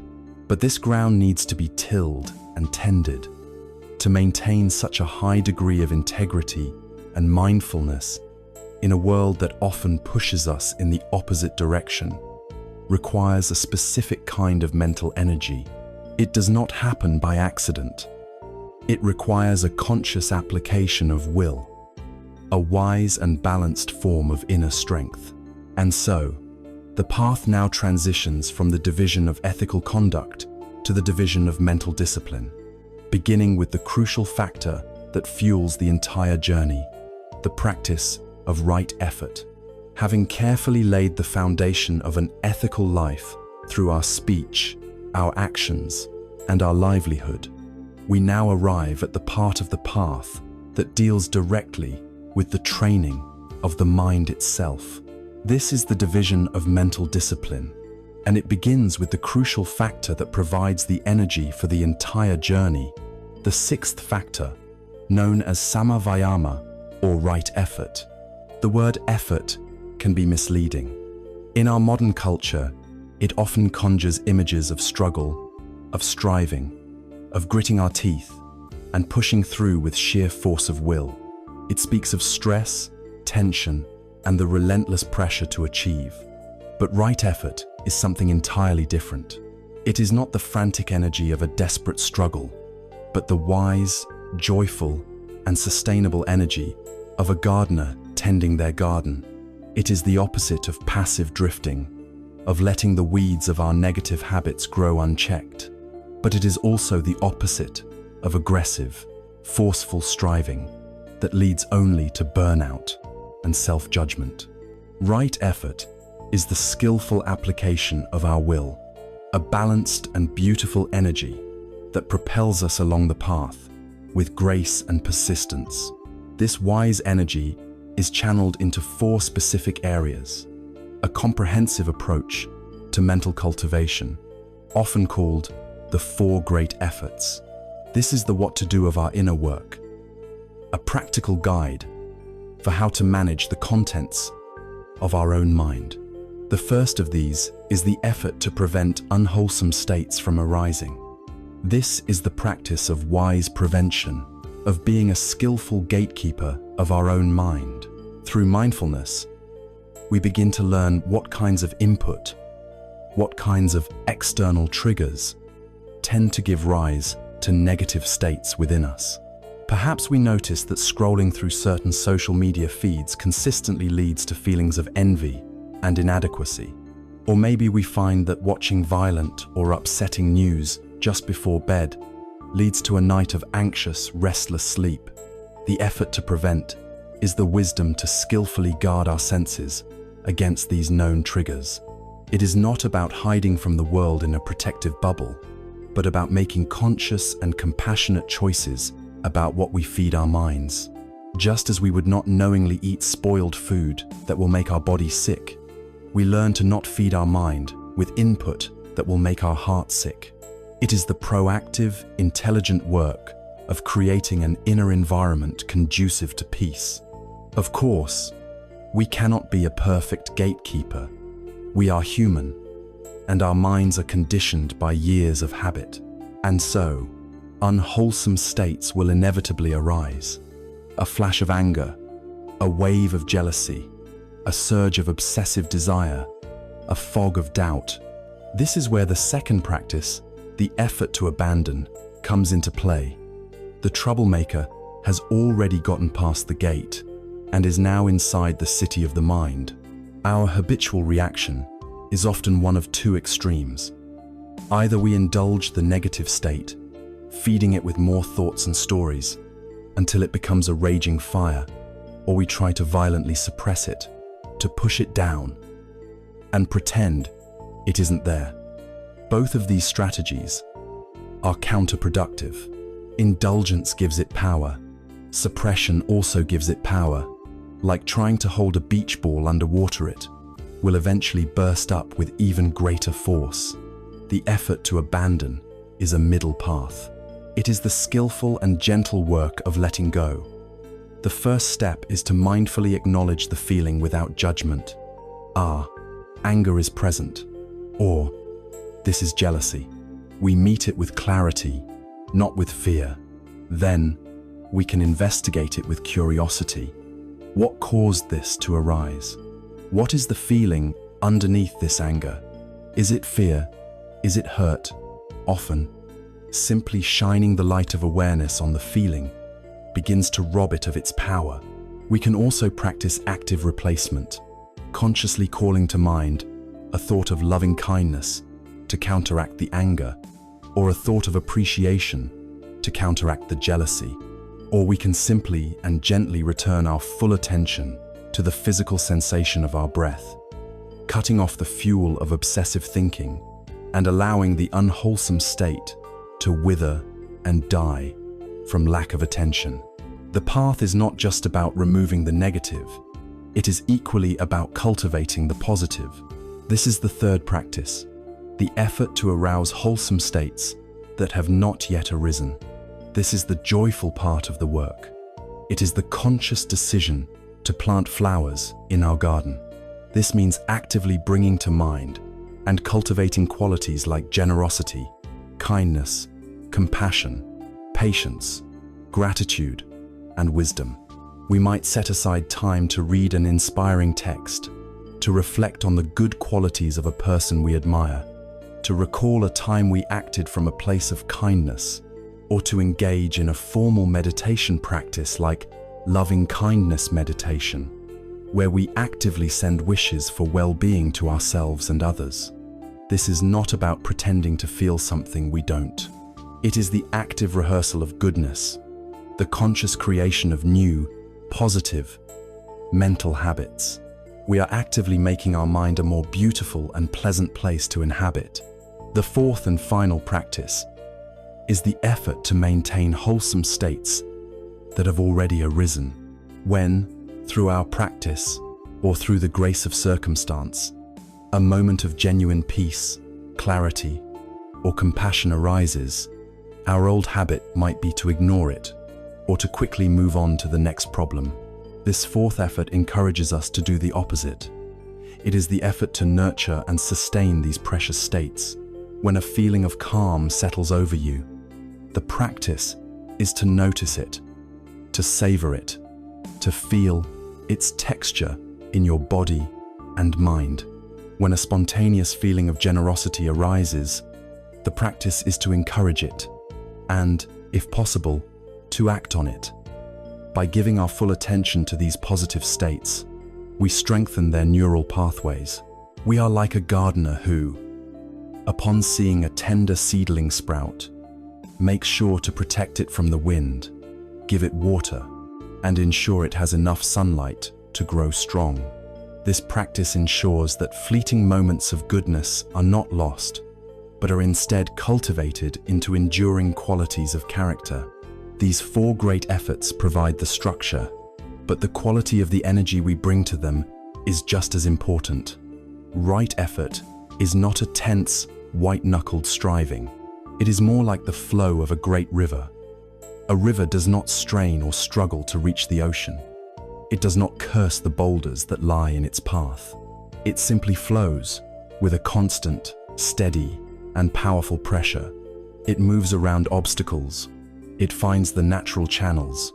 It is both gentle and relentlessly persistent.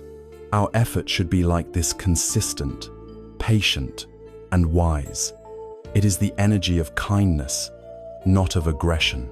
There is a beautiful story from the Buddha's time that illustrates this principle perfectly. A monk named Śūnyatā was practicing with extreme, almost violent, effort. He practiced walking meditation so intensely that the soles of his feet cracked and bled, staining the path red. Yet despite his incredible exertion, he felt he was making no spiritual progress at all. He became deeply discouraged and began to think that this path was not for him, that perhaps he should give up and return to his old life. The Buddha, with his psychic insight, knew what Sona was thinking and appeared before him. He asked, "Sona, is it true that before you became a monk, you were a musician, renowned for your skill in playing the lute?" Sona confirmed that this was so. The Buddha then asked, "Tell me, what happens if the strings of your lute are tuned too tightly?" Sona replied, "Venerable sir, if the strings are too tight, they will produce a sharp and unpleasant sound, and they are likely to snap." "And what happens," the Buddha continued, "if the strings are too loose?"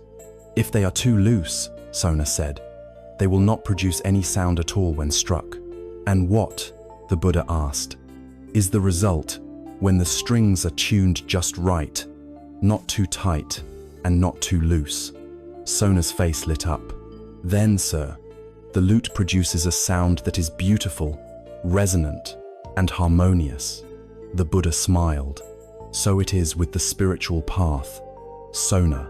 If your effort is too strained and intense, it leads to restlessness, agitation, and anxiety. If your effort is too slack and lazy, it leads to complacency, and the mind will not move. You must tune the energy of your practice so that it is balanced, like the strings of your lute. Then, your faculties will come into harmony, and you will find the way. Right effort, then, is this art of tuning our energy. It is the wise and joyful application of our will to steer the mind away from that which causes suffering and toward that which brings freedom. It is the engine that moves us along the path, powered not by the fuel of desperate ambition, but by the clean, renewable energy of wisdom. But this powerful and well-tuned engine needs a skillful driver, a steering mechanism, to guide it with precision in every moment. Our effort needs to know where to focus its energy. That guidance system, that unwavering light of awareness that illuminates the path ahead, is the very heart of the practice. It is the next factor of the path, right mindfulness. Having tuned the energy of our practice with the wisdom of right effort, we now arrive at the very heart of the path, the seventh factor, samasati, or right mindfulness. This is perhaps the most well-known and also the most misunderstood of all the Buddhist teachings to have reached the modern world. It is more than just paying attention or living in the moment in a vague sense.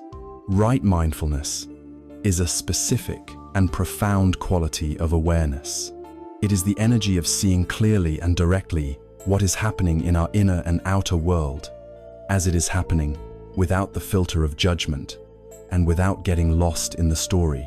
It is the practice of waking up from the dream of our compulsive thinking and arriving fully in the reality of the present moment.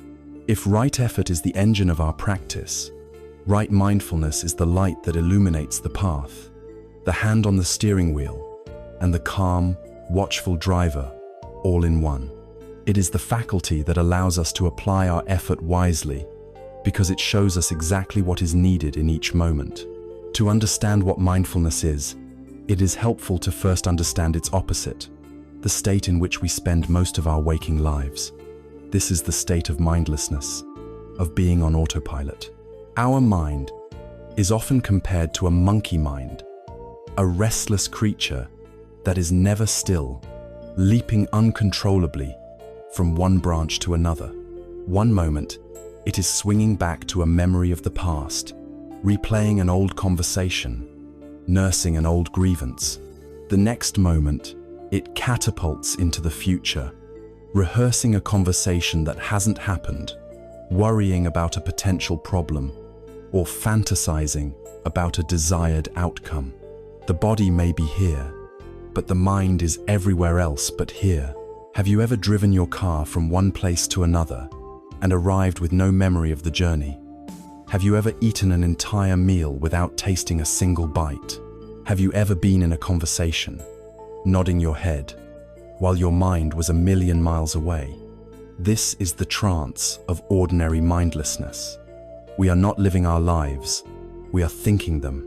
Right mindfulness is the gentle but radical act of breaking this trance, of coming home to the only moment we ever truly have, which is this one.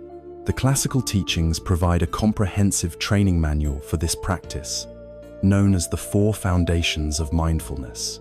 These are 4 domains of experience where we can anchor our awareness, 4 fields in which we can practice waking up. The first foundation, and the most common starting point, is mindfulness of the body. The body is our most reliable anchor to the present moment. While the mind can wander to any time or place, the body is always, undeniably, here and now. The most fundamental way to practice this is through mindfulness of breathing. The instruction is beautifully simple. You sit or stand or lie down, and you bring your attention to the natural, physical sensation of your own breath. You might feel the cool air entering your nostrils and the warm air leaving, or you might notice the gentle rise and fall of your abdomen. You do not need to change your breath to control it or to make it deeper. You simply observe it, as a curious and friendly scientist would observe a natural phenomenon. The breath becomes your home base. When you notice that the mind has wandered away into thought, which it will, thousands of times, you do not judge or scold yourself. The moment you realize you have been wandering is a moment of mindfulness itself. And in that moment, you gently, kindly, and patiently escort your attention back to the breath, again and again and again. This simple act of returning is the core of the practice.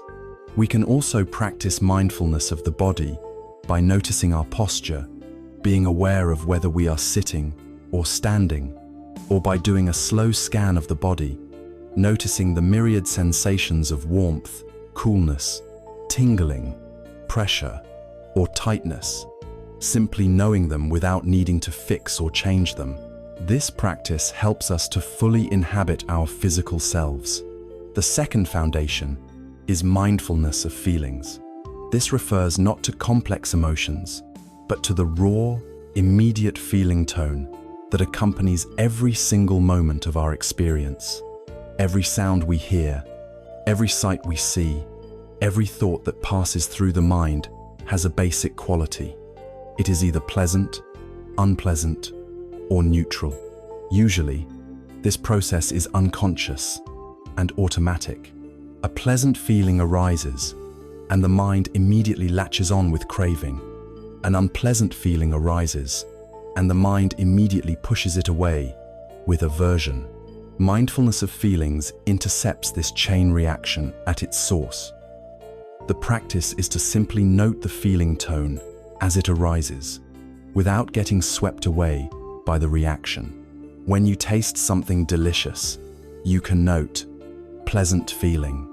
When you hear a jarring noise, you can note unpleasant feeling. When a neutral thought arises, you note neutral feeling. By doing this, we create a crucial space a buffer between the stimulus and our habitual response. We see that feelings are just feelings. They are impermanent visitors. They are not commands that must be obeyed. This practice is the direct antidote to the relentless thirst of tanha.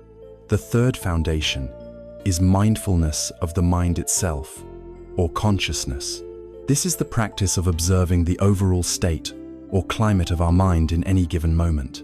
Just as we can be aware of the weather outside, we can be aware of the weather inside. Is the mind contracted and tight, or is it open and spacious? Is the mind agitated and restless, or is it calm and still? Is the mind possessed by anger, or is it peaceful? The practice is to recognize these states without identifying with them.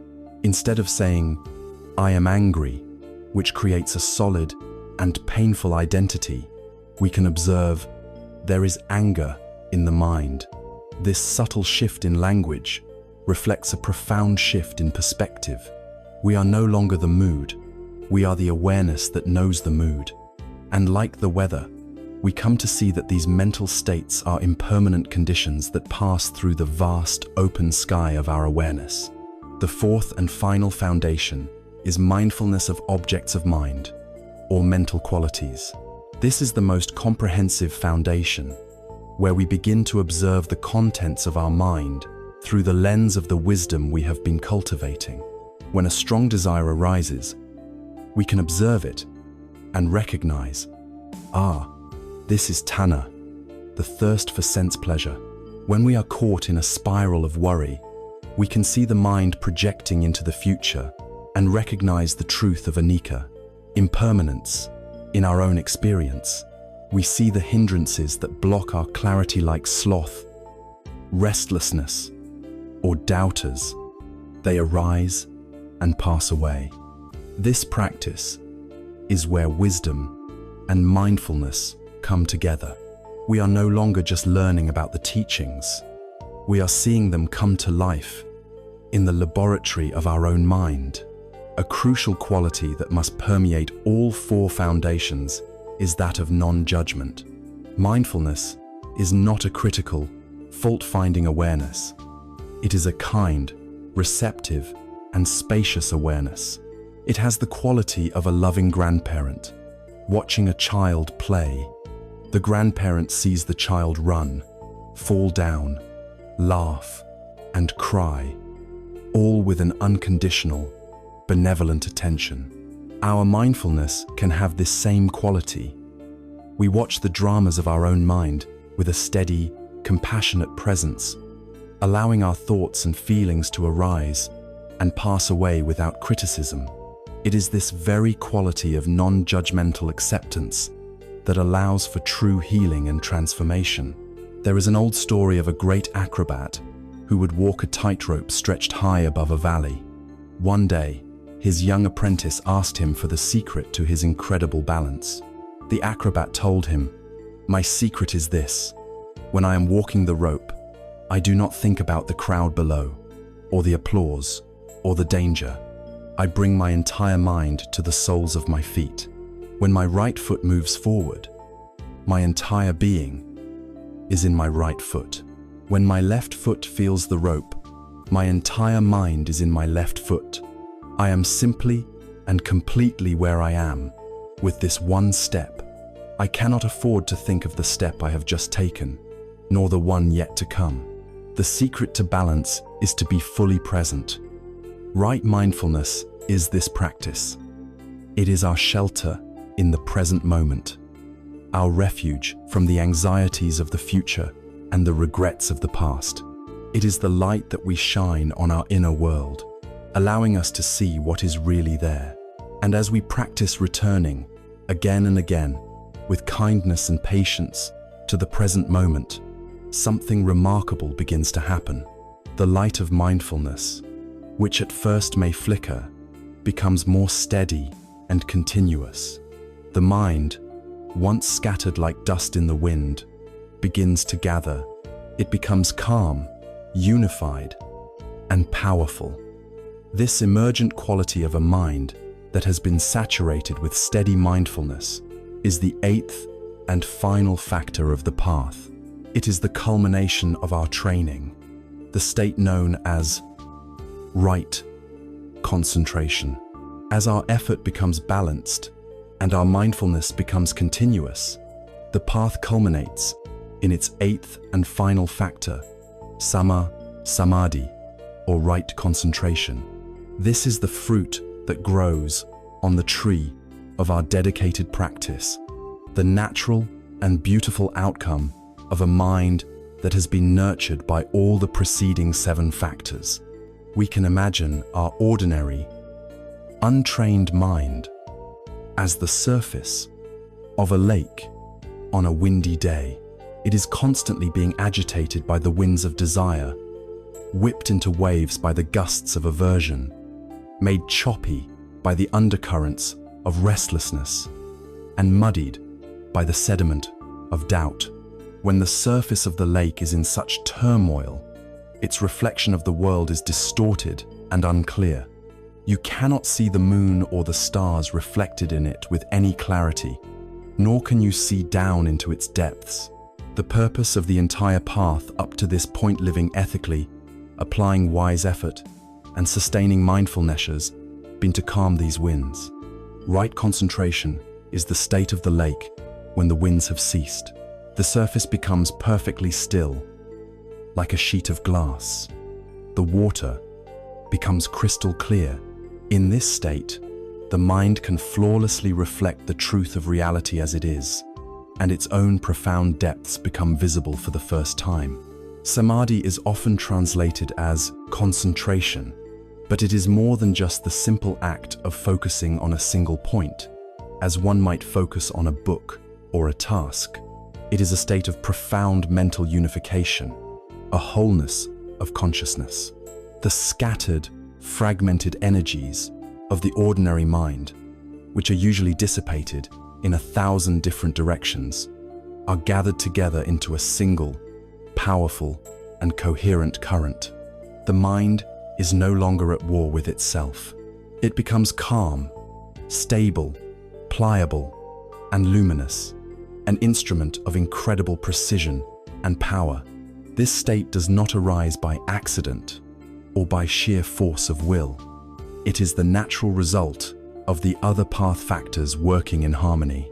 It depends completely on the foundation of ethical conduct, right speech, right action, and right livelihood.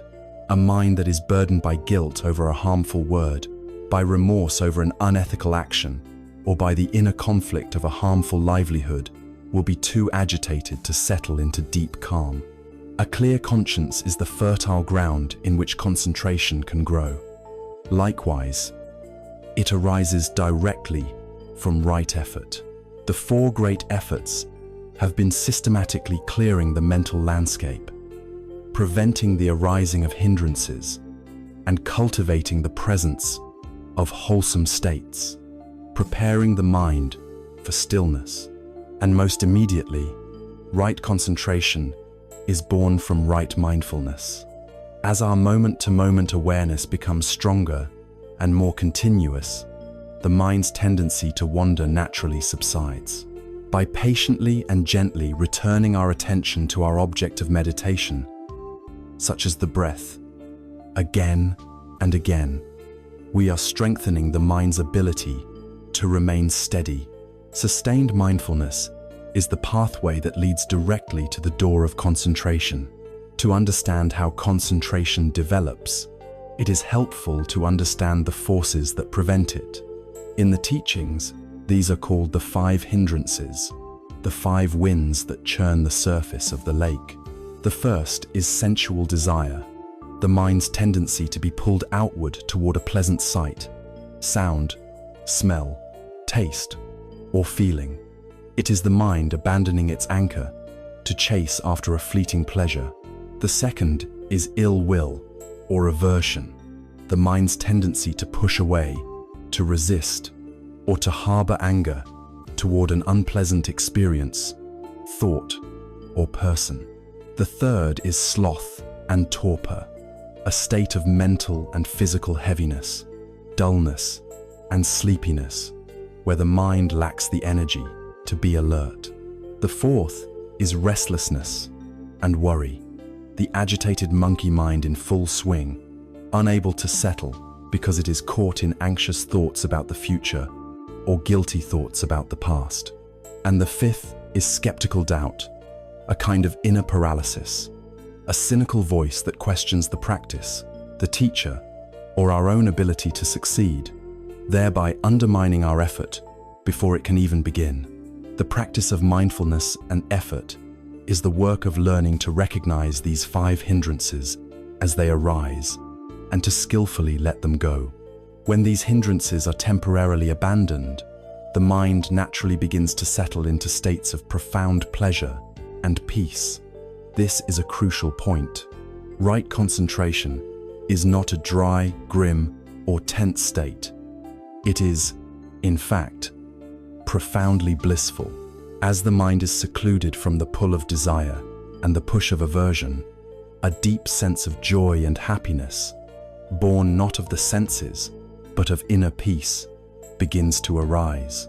This inner bliss is a powerful factor on the path. It provides a source of profound satisfaction that is far more nourishing and reliable than the fleeting pleasures of the world. The mind, having tasted this inner well-being, is no longer so easily tempted by external distractions. As our concentration deepens, this more energetic quality of joy subsides into a state of deep, unshakable tranquility and equanimity. The mind becomes completely unified, resting effortlessly with its object of attention, fully present, stable, and serene. It is here that we must ask the most important question about this state.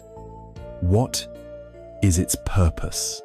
It is tempting to think of such a blissful, peaceful state as the final goal, as an escape from the troubles of the world.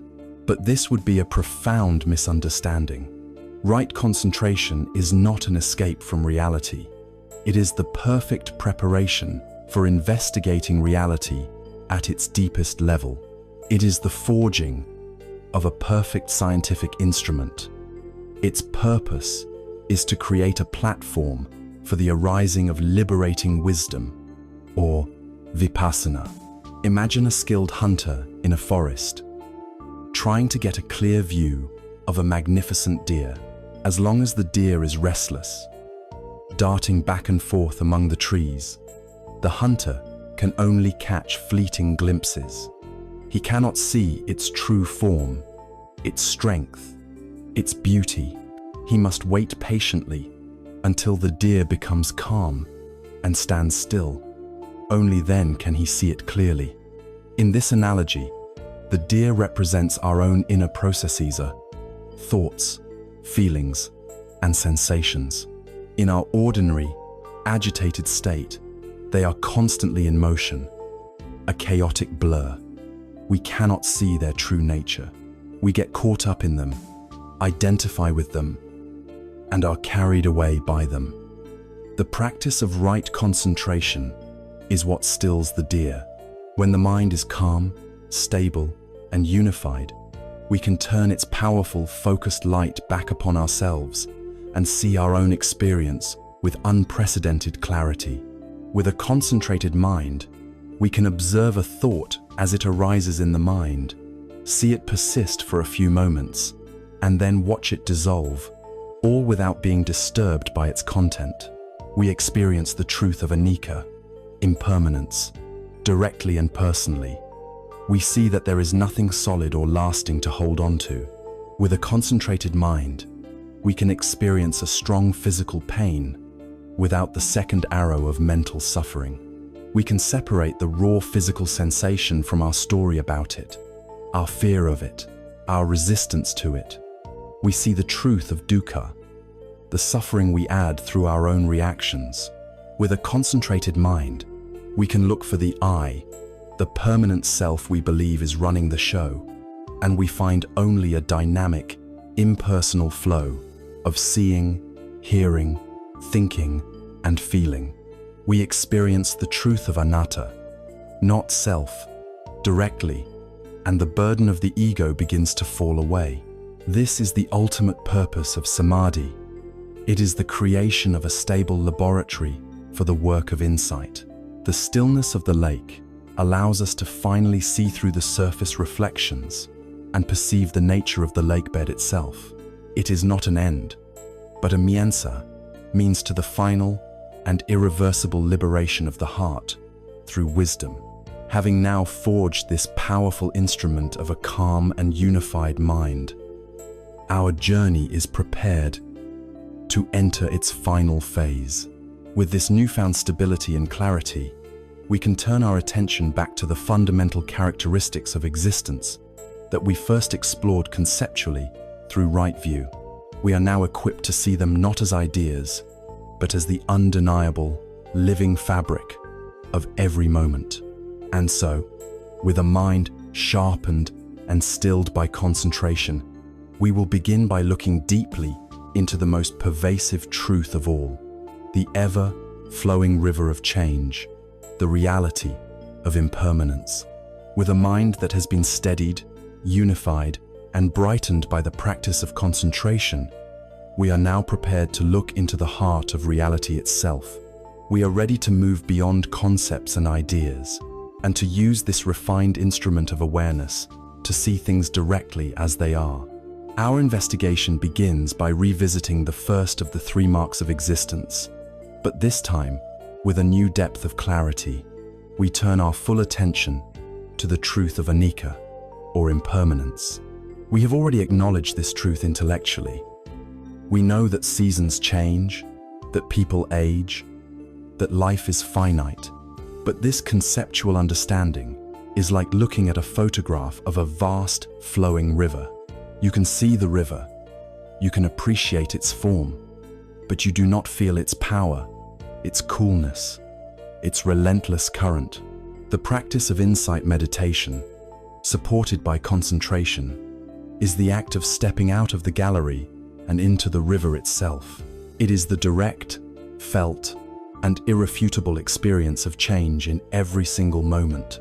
To see impermanence in this way is not a cause for despair. It is, in fact, the discovery of a key that unlocks the door to profound freedom, joy, and peace.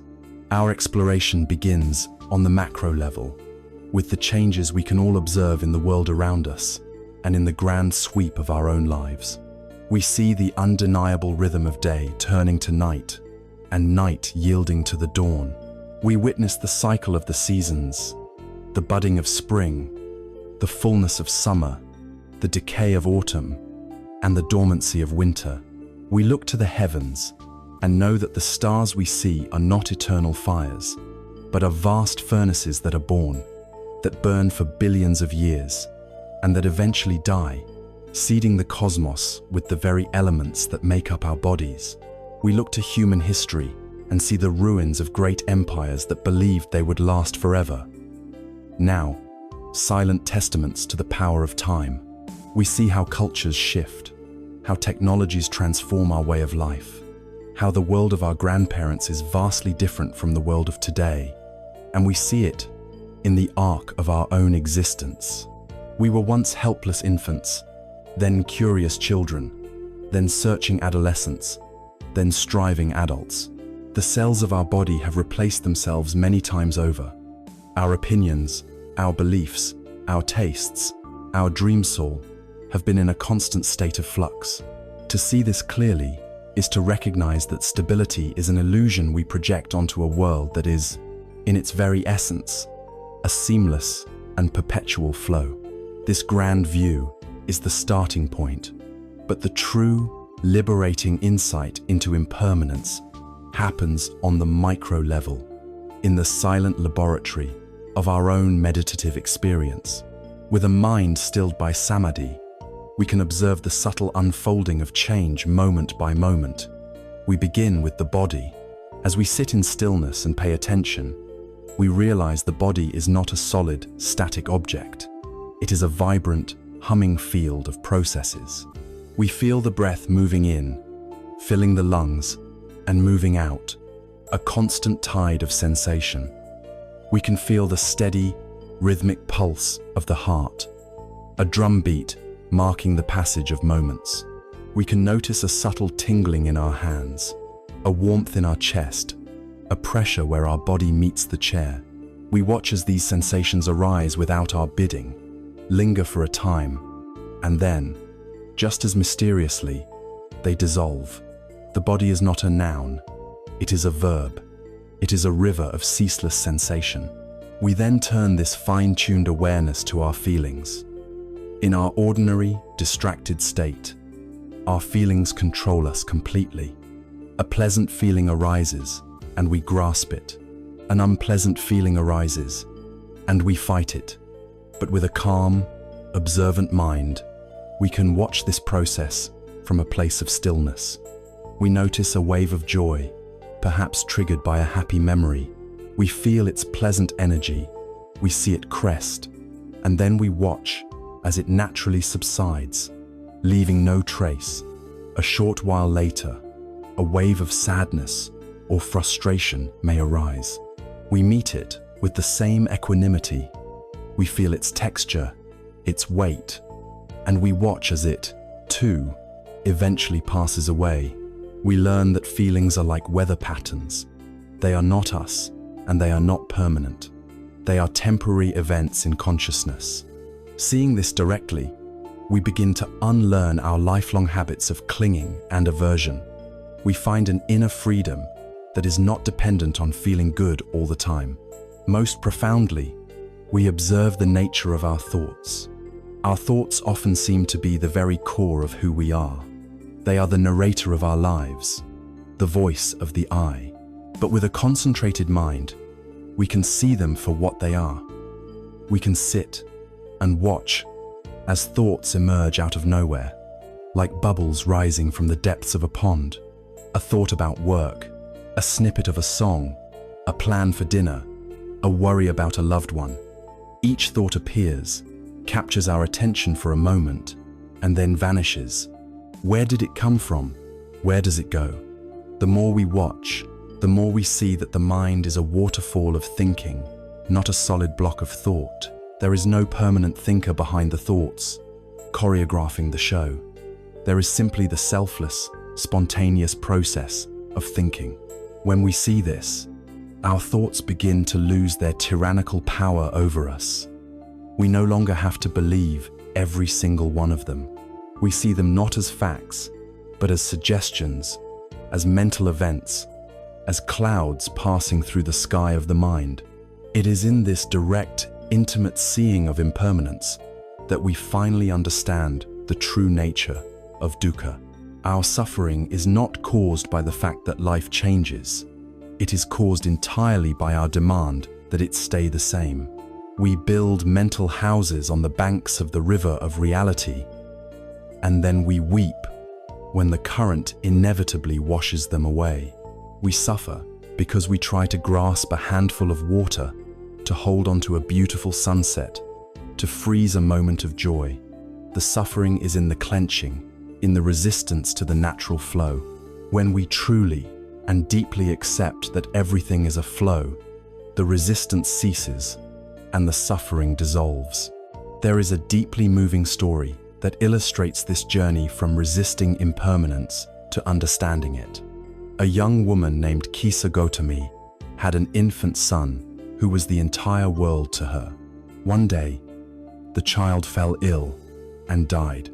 Consumed by a grief so powerful it bordered on madness, she refused to accept his death. She clutched his small, lifeless body to her chest and went from house to house in her village, begging everyone she met for a medicine that could bring him back. Some mocked her, others pitied her, but no one could help.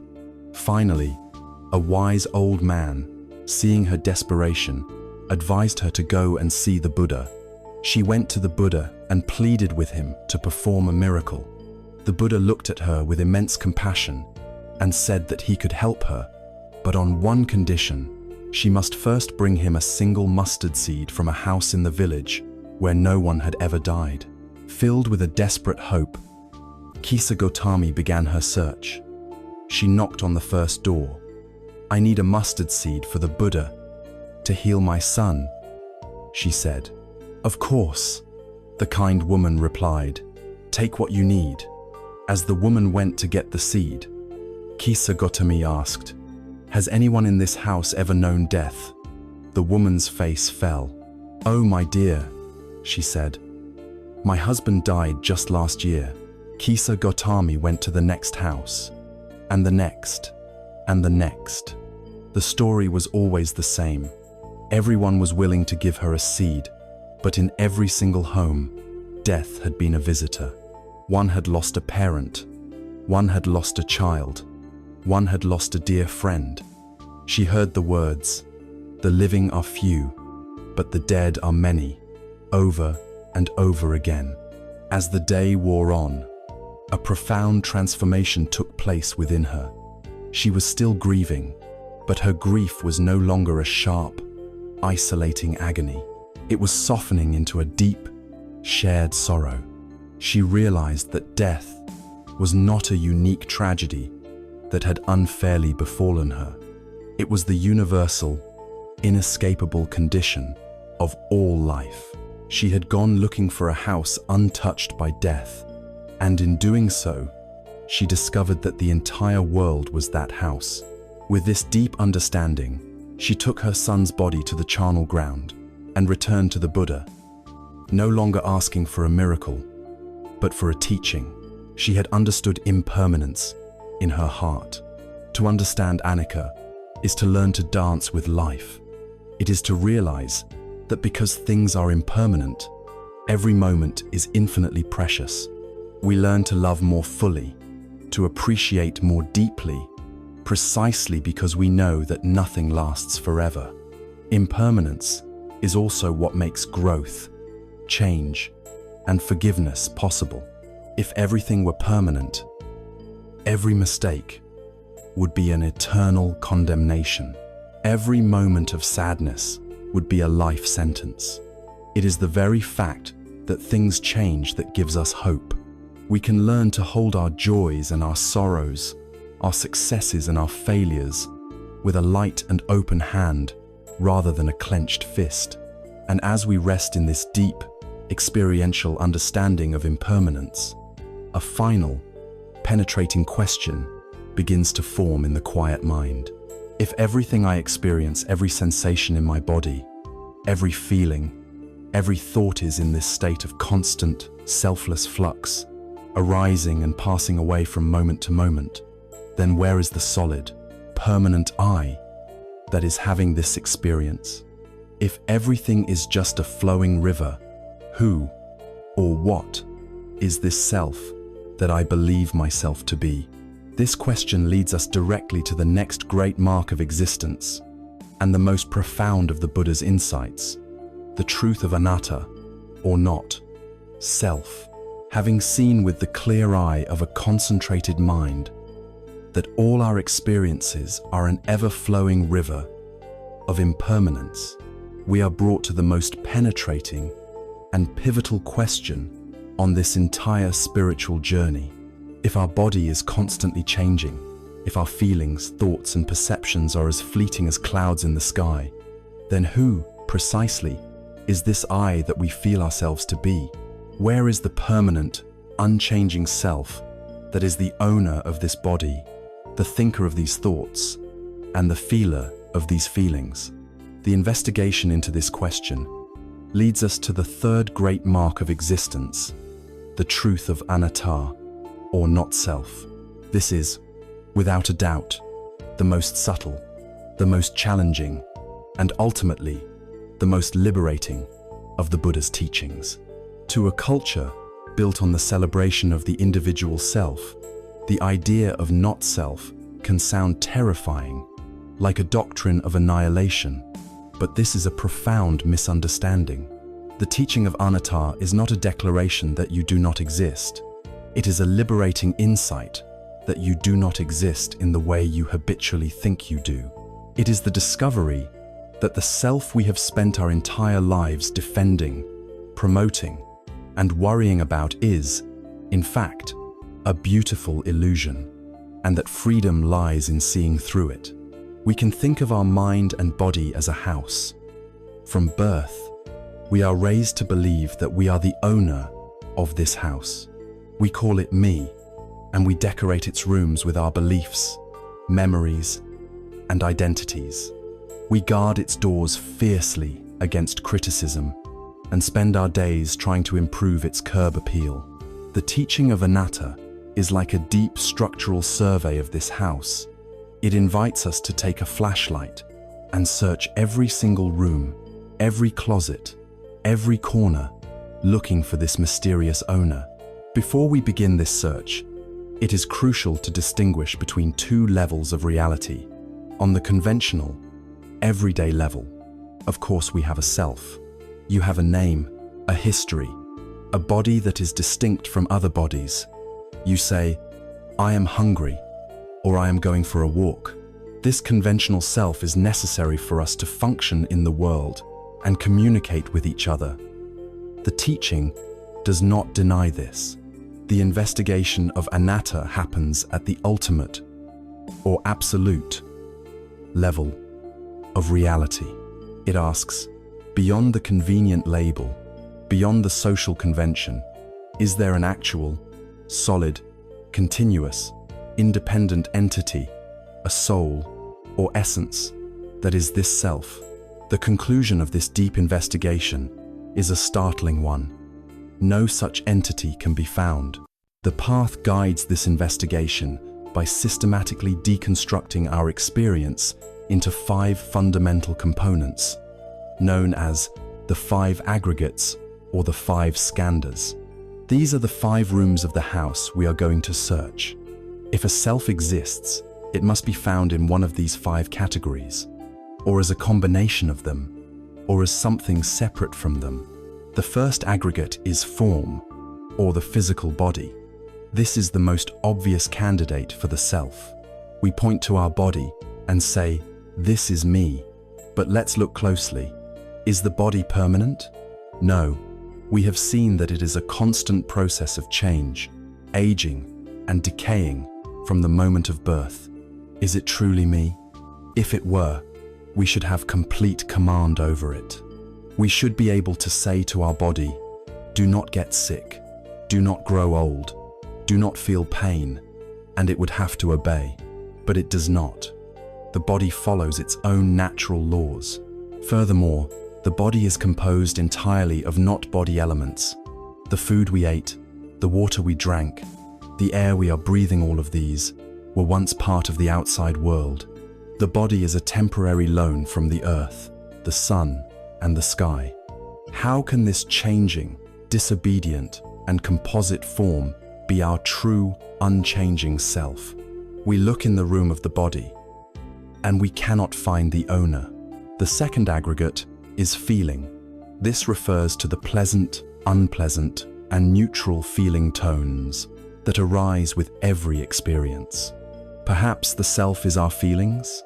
When we feel joy, we say, I am happy. It feels intensely personal. But feelings are even more fleeting than the body. They are like a stream of fleeting visitors, dependent on external contact to arise.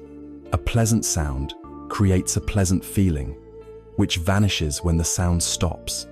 An unkind word creates an unpleasant feeling, which also eventually fades. If our self were a happy feeling, what would happen to us when sadness arose? Would we cease to exist? Feelings are far too unreliable, impermanent, and conditional to be the core of our being. We search the room of feelings, but the owner is not there. The third aggregate is perception. This is the faculty of recognition and labeling. It is the part of the mind that identifies things. That is a tree. This is the sound of a bell. That is a sad face. This too feels very personal. But our perceptions are also dependent on conditions. They depend on our sense organs and on the objects they perceive. They are also shaped and colored by our past experiences and biases. Our perception of a person can change dramatically over time. This cognitive process of labeling and recognizing is just another mental function, another changing process. It cannot be the solid, enduring self we are looking for. The owner is not in the room of perception. The fourth aggregate is perhaps the most difficult. It is called mental formations, or volitional acts. This is a vast category that includes all our other mental habits, our thoughts, opinions, beliefs, desires, aversions, prejudices, and intentions. This is the stuff of our personality, the content of our character. Surely, we think, I must be in here somewhere, but when we look closely, we see that these, too, are impermanent and conditioned. Our opinions change with new information.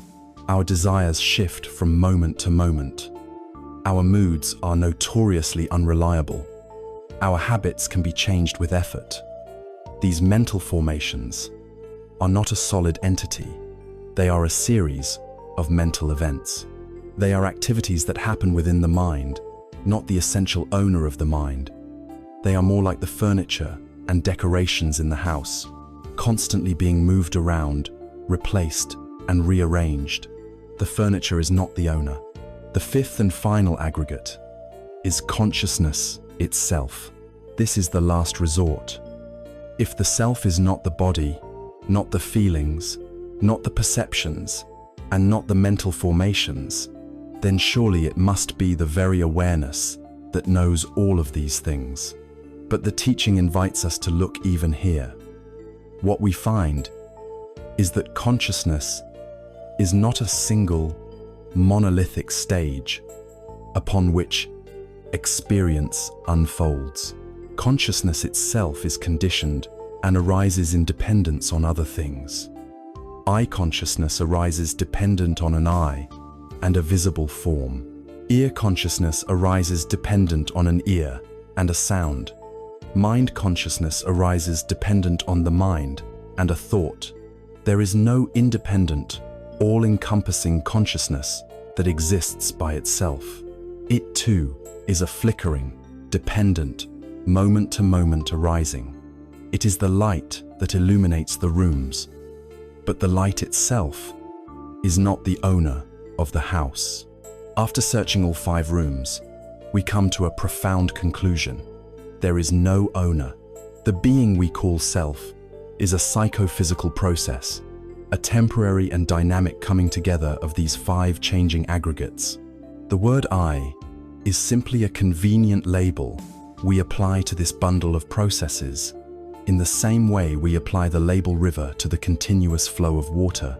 The great Indian sage Nagasena once explained this to the Greek king Melinda, using the famous analogy of a chariot.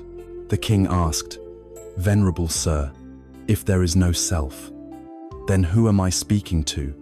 Nagasena, a master of inquiry, replied by asking the king, "Your Majesty, how did you arrive here today?" "In a chariot," the king replied. "Then please, Your Majesty, define for me what a chariot is," Nagasena requested. "Is the chariot the wheels?" The king said no. "Is it the axle, the frame, the reins?" To each question, the king replied, "Number." Nagasena then asked, "Is the chariot, then, something separate from all of these parts?" The king again said, "No." Nagasena concluded, "Then, Your Majesty, the word chariot is simply a designation, a name given to the correct assembly of the wheels, the axle, the frame, and the reins. By itself, in an ultimate sense, the chariot does not exist. So it is with the name Nagasena. It is a designation for the temporary assembly of the 5 aggregates, but if you look for a permanent Nagasena, it cannot be found. To truly see this is not frightening. It is the ultimate liberation. The separate self, the ego, is a heavy burden.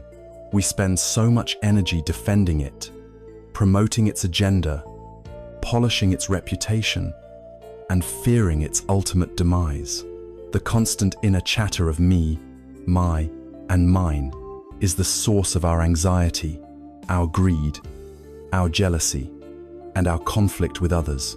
To realize that this self is an illusion is to put down a heavy weight you did not even know you were carrying. The deepest human fear is the fear of death, the annihilation of the self.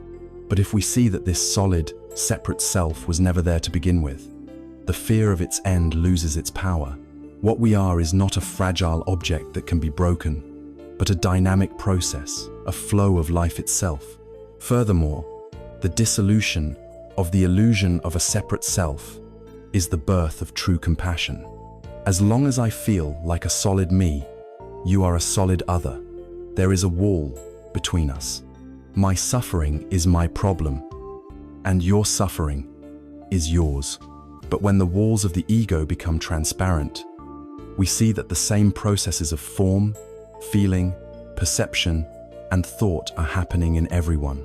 We see that the same desire for happiness and aversion to suffering that animates us also animates all beings. The sense of separation gives way to a profound sense of connection. The suffering over there is no longer separate from the suffering in here. The heart naturally opens, and compassion flows without obstruction. The house has no owner, and this is the best news of all. It means the house is not a prison. It is an open, boundless space. It is not a static thing, but a dynamic process of becoming. When we stop identifying with the components, we are free to experience life as a flowing, interconnected, and miraculous dance. But this raises a new question. If there is no separate self, and all phenomena are impermanent, how do things arise at all? If nothing exists independently, how does this complex world come into being? The answer lies in seeing that all things arise not on their own, but in a vast, intricate web of mutual dependence. This leads us directly to the next great insight, the teaching of interconnectedness, or dependent origination. Having journeyed into the very core of our personal experience, we have used the sharp tool of mindfulness to cut through our most cherished assumptions. We have seen that all the phenomena we experience, both internal and external, are in a constant state of flux, marked by the truth of anicca, or impermanence. Following this insight, we searched for the solid, permanent self that was supposed to be the master of our experience, and we found no such entity, only the selfless, dynamic process of the five aggregates. This is the truth of anatta, or not self. This can leave the mind in a state of profound wonder, and perhaps some confusion. If there is no permanent self, and if nothing is solid or lasting, how does anything work? How does a world of selfless, impermanent processes give rise to the coherent cause and effect reality we live in? The answer to this question is the next great jewel of the teaching, a doctrine that explains the how of existence. It is the teaching of Paticsamuppada, which translates as dependent origination or interconnectedness. It is the revelation that nothing, absolutely nothing, exists in isolation. Everything arises in dependence upon other things. The teaching of dependent origination can be summarized in a simple yet profound formula. This is because that is. This is not because that is not. This arises because that arises.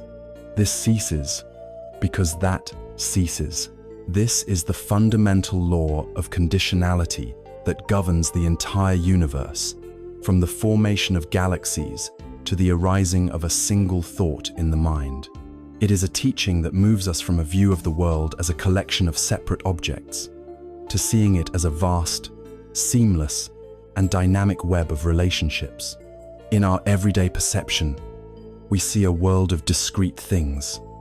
We see a cup, a tree, a cloud, a person. We instinctively believe that these things exist from their own side, that they have a private, independent existence. Dependent origination invites us to challenge this view, to look more deeply. Let us take, for example, a simple flower. We see the flower and perceive it as a single entity, but the practice of looking deeply reveals that the flower, by itself, is empty. A flower cannot exist on its own. It is made entirely of non-flower elements. Where is the flower?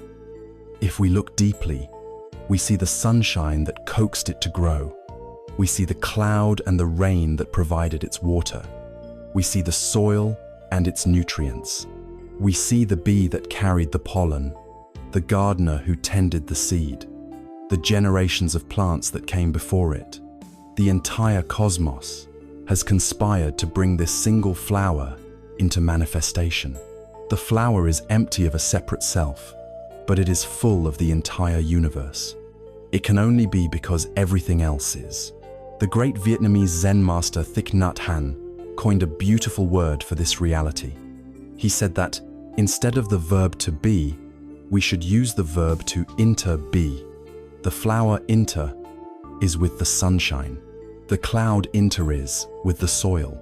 You and I, we inter are. This insight is not just a poetic philosophy. It is the very mechanism of our experience, including our suffering. The traditional formulation of dependent origination outlines 12 links in a chain of causation that explains how we become trapped in the cycle of dukkha. It begins with ignorancia, fundamental ignorance of these truths of impermanence, not self, and interconnectedness. Because we are ignorant of the true nature of reality, we generate craving and clinging. Because we cling, we engage in actions that create a sense of becoming, reinforcing the illusion of a solid self. This leads to the cycle of birth, which is inevitably followed by old age, decay, sorrow, and death. The point of this teaching is not to memorize the 12 links, but to understand that our suffering is not a random accident or a cruel punishment. It is a conditioned process. It arises because certain causes and conditions are present. And this is the best possible news, because if our suffering is a conditioned process, it means that if we can remove the conditions, we can bring an end to the suffering. By cutting just one link in the chain, the link of ignorance, by cultivating the wisdom that sees reality as it is, the entire chain of suffering collapses. Freedom is possible precisely because reality operates according to this law. Perhaps the most beautiful and evocative image for this reality of interconnectedness comes from the Mahayana tradition. It is the allegory of Indra's net. Imagine a vast cosmic net that stretches out infinitely in all directions. At every single point where the threads of the net cross, there hangs a single, multifaceted, perfectly polished jewel. The net is structured in such a way that if you look closely at the surface of any one jewel, you will see reflected in it every other jewel in the entire, infinite net. And if you look even more closely into any of those reflections, you will see again the reflections of all the other jewels, and so on, in an endless, holographic cascade of interreflection. This image is a perfect metaphor for the universe. Each jewel represents one phenomenon in person, one atom, one thought, one blade of grass. Each single phenomenon, each jewel, contains within it every other. The individual and the universal are not separate. They are intimate reflections of one another. The smallest particle contains the information of the entire cosmos. Your own being contains the entire history of the universe, from the Big Bang to the present moment. You are a jewel in Indra's net, and in your very consciousness, all other jewels are reflected. When we begin to truly understand this, not just as an idea, but as a lived reality, our entire orientation to the world changes in three profound ways. First, the deep-seated feeling of alienation and loneliness begins to dissolve. The feeling of being a small, separate self, struggling against a vast and indifferent universe, is seen to be a cognitive error. We are not a visitor on this planet. We are a manifestation of this planet. We are not separate from the river of life. We are a temporary, beautiful eddy within that river. The boundary between self and other becomes porous and transparent. We belong, not as a member of a club, but as an inseparable expression of the whole. Second, a powerful sense of responsibility and care arises. If we are all interconnected, then every action, every word, and even every thought sends ripples out across the entire net. The idea of a purely private action becomes an impossibility. When we cause harm to another being, we are, in a very real sense, causing harm to ourselves. When we act with kindness, that kindness benefits the entire web of existence. Our personal well-being is seen to be inseparable from the well-being of all. The desire for our own liberation naturally expands to become the desire for the liberation of all beings, because we see that we are not free until we are all free. Third, a profound sense of gratitude arises naturally from this understanding. We realize that our very existence, our every breath, is a gift from the entire cosmos. We are supported in every moment by countless seen and unseen conditions. We are supported by the sun, the air, the earth, the plants and animals, the people who grow our food, the people who built our homes, our parents and ancestors who gave us life, and the countless generations of beings who came before us. To see this is to be filled with a quiet, humble, and overwhelming sense of gratitude for the sheer miracle of being. The teaching of interconnectedness thus forms the bridge between the deconstruction of the self and the understanding of ultimate reality. We have seen that things are impermanent and that they are empty of a separate self. Now we have seen how they function through a seamless web of mutual dependence.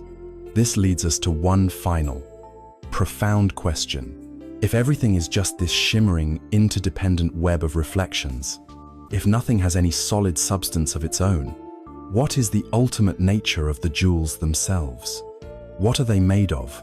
This question takes us to the very heart of Mahayana wisdom, to the concept that the ultimate nature of all phenomena is Śūnyatā, or emptiness. Our journey of seeing has taken us from the surface of things to their very core. We began by observing the universal truth of impermanence, the constant flow of change in all things. This led us to investigate our own sense of self, and we discovered the truth of not-self, the realization that there is no solid, separate owner of our experience.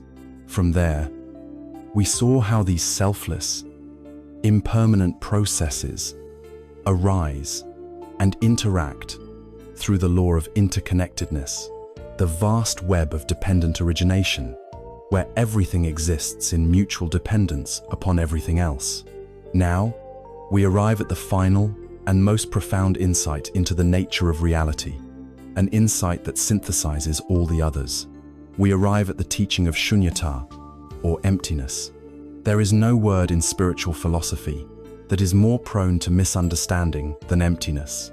Hearing it, the mind immediately recoils, imagining a cold, dark, nihilistic void, a state of nothingness and non-existence.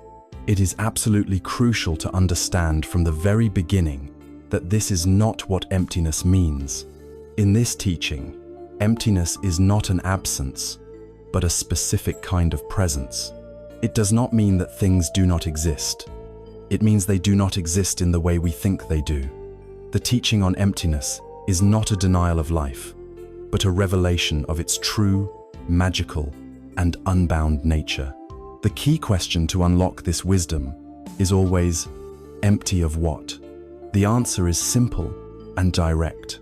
All things are empty of a separate, independent, unchanging, intrinsic self or essence. Let us return to our flower. When we say the flower is empty, we are not saying the flower does not exist. We are saying it is empty of being only a flower. As we saw, the flower is full of the sun, the rain, the soil, the bee, and the entire cosmos. Its existence is not private, it is public. It has no independent identity. Its being is a web of relationships. This is its emptiness. Emptiness, therefore, is the other side of the coin of interconnectedness, because all things are radically interconnected. All things are empty of a separate, isolated self. The truth of anatta, or not self, which we applied to our own being, is here applied to all phenomena whatsoever. Everything is empty in this same way. A table is empty of a separate table essence. A thought is empty of a separate thought essence. They are all temporary, conditioned manifestations within the web of reality. The most famous and concise expression of this profound truth comes from a short but powerful text called the Heart Sutra. In it, the great Bodhisattva of compassion, Avalokiteshvara, declares, "Form is emptiness, and emptiness is form." This short statement is a perfect key to unlocking the teaching. Let us look at the first part. Form is emptiness. This means that any form we perceive in the world, our body, a tree, a mountain, a sound, a feeling, if we examine it deeply, we will find that it has no solid, independent core. Its apparent solidity dissolves under investigation into a web of interdependent, impermanent conditions. This is the truth we have already explored. We can use the metaphor of a wave on the ocean. A wave has a distinct form. It has a beginning, a middle, and an end. We can point to it and say, that is a wave. But if we look for the separate essence of the wave, we cannot find it. The wave is made of water. Its form is empty of being anything other than the water, of which it is a temporary expression. The form of the wave is emptiness of a separate self. Now we come to the second, and equally important part of the phrase, emptiness is form. This is the part that saves us from nihilism. It tells us that emptiness is not a blank, dead nothingness that exists somewhere separate from our world of form. Emptiness is the very potentiality, the very dynamism that allows form to arise. Because reality is not composed of fixed, rigid, separate blocks. Because it is empty, it is fluid, creative, and alive. Emptiness is the very stuff of form. The water of the ocean is what allows the form of the wave to manifest. The emptiness of the water's nature allows it to take on the temporary shape of a wave, a ripple, or a swell. The emptiness is the form. You cannot separate the wave from the water.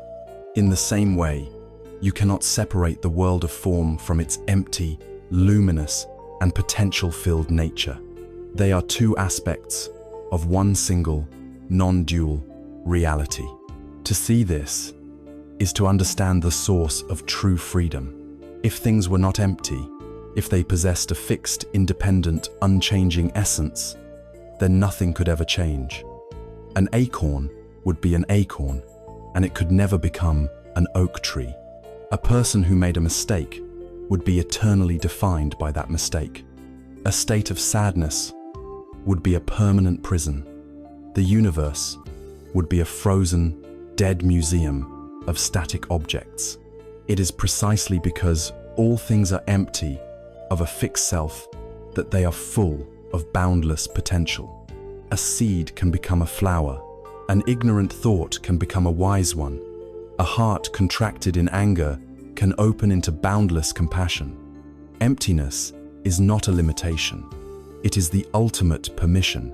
It is the silent, open space of possibility in which the entire dance of life unfolds. It is the canvas, and form is the paint. The canvas does not restrict the painting. It is the very thing that makes the painting possible. Living with this understanding changes everything. We begin to engage with the world with a new sense of lightness and grace. We can appreciate the beauty and preciousness of forms, the people we love, the experiences we cherish, the beauty of the natural world, while simultaneously understanding their transient, dreamlike quality. We love them more, not less, because we are not trying to possess them or force them to be permanent. We can hold the world with an open hand, not a clenched fist. We suffer less when things change, because we understand that change is their nature. We fear less because we see that both ourselves and the world are not fragile objects, but resilient, flowing processes. We can participate fully in the joys and sorrows of life, but with a deep, quiet peace in our hearts, knowing that we are part of a magical, interconnected dance that is vast, mysterious, and ultimately free. This profound insight into the empty, relational, and dynamic nature of reality is not an abstract philosophy to be stored in the intellect. It is a new operating system for our consciousness. It provides the ultimate context for our human experience. It is the widest possible view, the view from the mountaintop. And from this mountaintop, we can look down with a new perspective at the challenging, often turbulent, valleys of our emotional lives. With this understanding of a fluid, empty, and interconnected universe, how might we now approach the fiery, seemingly solid, and intensely personal experience of an emotion like anger? This is where the highest wisdom meets the most practical reality. Having scaled the highest peaks of philosophical understanding, seeing the interconnected, selfless, and empty nature of all reality, we must now bring this profound vision down into the most challenging valleys of our human experience.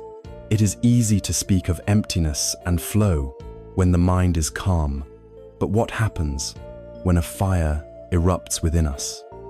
What happens when we are confronted with the raw, visceral, and seemingly solid energy of anger? Anger feels like the very opposite of emptiness. It feels intensely personal, overwhelmingly real, and utterly justified. It burns with the conviction of a separate self that has been wronged.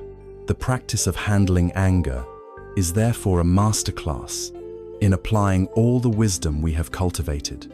It is where the path becomes tangible, where we test our understanding not against abstract ideas, but against the searing heat of our own emotions. The first and most revolutionary insight the path offers is that anger is not our enemy. In our culture, we are taught to either suppress anger, viewing it as negative and destructive, or to express it cathartically, believing we must let it out to be healthy. The Buddhist path offers a third way, a middle path of profound compassion. It teaches us to see anger not as a malevolent intruder to be vanquished, but as a suffering child crying out for attention. When a baby is crying, we do not yell at it or throw it out of the house. We pick it up, hold it gently, and try to understand what is causing its distress. Is it hungry? Is it in pain? Is it frightened? The practice of handling anger begins with this same attitude of gentle, non-violent care. It is the art of embracing the flame without getting burned. This practice unfolds in stages, beginning with the immediate first aid of mindfulness. When you feel the heat of anger begin to rise, the clenched jaw, the tight chest, the racing thoughts, the first step is simply recognition. Before you are completely swept away by the storm, you plant the flag of mindfulness.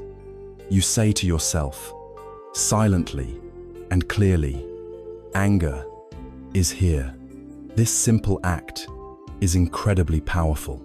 It immediately creates a sliver of space between the awareness and the emotion. Instead of completely identifying with the anger and saying, "I am angry," we recognize it as a temporary weather pattern passing through the mind. Anger is present. This is the beginning of disidentification. The second step is to accept its presence just for a moment, instead of our habitual reaction, which is to fight the feeling or push it away. We allow it to be there. We do not have to approve of it or act on it, but we cease our inner resistance to it. Fighting anger is like adding fuel to the fire. Allowing it to be there, held in a spacious, non-judgmental awareness, is the first step toward letting it run out of fuel. The next step is to anchor our awareness in the body. Anger is not an abstract concept. It is a powerful physical event. Instead of getting lost in the angry story in your head, replaying the perceived injustice, rehearsing what you should have said, you consciously move your attention down into the raw sensations in your body. Feel the heat in your face. Notice the tension in your shoulders. Be aware of the pounding of your heart. By focusing on these concrete, physical sensations, you ground yourself in the present moment and take energy away from the mental proliferation that feeds the anger. And our most powerful tool for this grounding is the breath. We can use a simple verse to guide our mindfulness. Breathing in, I know that anger is here. This is recognition. Breathing out, I am taking care of my anger. This is the intention of compassion. We use the breath to gently massage the anger. We breathe with it, not against it. Each conscious, gentle out-breath helps to calm the body's fight or flight response, soothing the nervous system and creating more space in the mind. Once this mindful first aid has been applied, once the initial intensity of the storm has subsided even slightly, we can move to the second stage, the practice of deep looking. This is not an intellectual analysis done in the heat of the moment, but a gentle inquiry we can undertake when the mind has regained some measure of calm. We look deeply into the nature of our own anger. We ask, what is this anger made of? What is its root? Anger is almost always a secondary emotion, a protective shield we erect to cover something more vulnerable. When we look beneath the surface of our anger, we very often find hurt. We feel unseen, disrespected, or misunderstood, or perhaps we find fear. We are afraid of losing something, or afraid of being controlled or diminished. To see the vulnerable, hurting child beneath the raging tyrant is a moment of profound self-compassion. We can then offer our kindness to that wounded part of ourselves. The practice of deep looking then expands to include the other person. With the understanding of interconnectedness, we look at the one whose action triggered our anger, and we ask, what suffering is in them that has caused them to speak or act in this harmful way? Perhaps they are acting out of their own ignorance. Perhaps they are drowning in their own sea of fear, jealousy, or pain, and their harmful action was simply the lashing out of a suffering being. To see their suffering does not excuse their behavior, but it does depersonalize it. It is no longer a calculated, personal attack on me. It is an expression of their own conditioning and their own dukkha. This insight is the very seed of compassion, and it begins to dissolve the hard shell of our own righteousness and resentment. Finally, we can look with the eye of wisdom at the empty nature of the entire situation. We look for the solid self that was offended, and we find only a changing process of aggregates. We look for the solid other who is our enemy, and we find another changing process. We look at the anger itself. Is it a solid thing? Can you grasp it? Or is it an impermanent, conditioned energy, empty of any inherent, independent existence? When seen through this ultimate lens, the entire drama of me versus you begins to lose its solidity. It is like a tense scene in a dream that, upon waking, we realize was just a play of light and shadow. The third and final stage is the active practice of transformation. Here, we apply the specific antidote to the poison of anger, which is the energy of metta, or loving kindness. Having held our anger with mindfulness and looked into its roots with compassion, we now actively generate a state of goodwill. This begins with ourselves. We direct loving kindness toward our own hurting heart. May I be peaceful. May I be free from this suffering. We then, when we feel ready, begin to extend this same wish to the other person. This can be extraordinarily difficult, but it is the key to our own freedom. We can start by acknowledging our shared humanity. Just as I wish to be happy, this person also wishes to be happy. Just as I suffer, this person also suffers. We can form the intention, may they be free from the very ignorance and pain that caused them to act in this way. This act is not for their benefit, it is for ours. The Buddha famously said that holding on to anger is like grasping a hot coal with the intent of throwing it at someone else. You are the one who gets burned. The practice of loving kindness is the wise and compassionate act of opening our hand and dropping the coal. There is a powerful story that illustrates this principle of taming anger with compassion. The Buddha's jealous cousin, Devadatta, conspired to have him killed by getting the keeper of the royal elephants to let loose a notoriously fierce and powerful bull elephant named Nalagiri, after first intoxicating it with alcohol. As the Buddha and his monks were walking peacefully, the drunken elephant, a terrifying vision of raw, destructive fury, came charging toward them. The disciples panicked and urged the Buddha to run. The Buddha, however, remained perfectly still. He did not prepare to fight. He did not flee in terror. He simply stood his ground and radiated a powerful, silent, and unwavering energy of pure, unconditional loving kindness toward the charging beast. The wave of metta was so powerful that it washed over the enraged elephant. As Nalagiri drew closer, its drunken fury began to dissipate under the influence of this immense compassion. Its charge slowed to a walk. Its aggression melted away. It came before the Buddha, knelt down, and allowed the Buddha to gently stroke its forehead. The Buddha demonstrated that the most powerful force in the universe is not anger, but its antidote, loving kindness. We can tame the raging elephant of our own anger, not by meeting its violence with more violence, but by bathing it in the boundless, healing energy of our own compassion. By learning to work with our anger in this way, receiving it with mindfulness, investigating it with wisdom, and transforming it with love, it ceases to be a destructive enemy. It becomes one of our greatest teachers. It teaches us where we are still clinging, where we are still hurting, and where our compassion still needs to grow. Anger is an energy that wants to push outward, to fight. But there is another powerful emotion that often hides in its shadow, an energy that wants to contract inward, to hide and to flee. Now that we have learned how to embrace the fire, we must learn how to make friends with the trembling ghost of fear. Having learned to walk into the heart of the fire of anger, to embrace its heat with mindful awareness and transform it with compassion, our path now leads us into a different territory, a landscape that is often colder, darker, and more silent.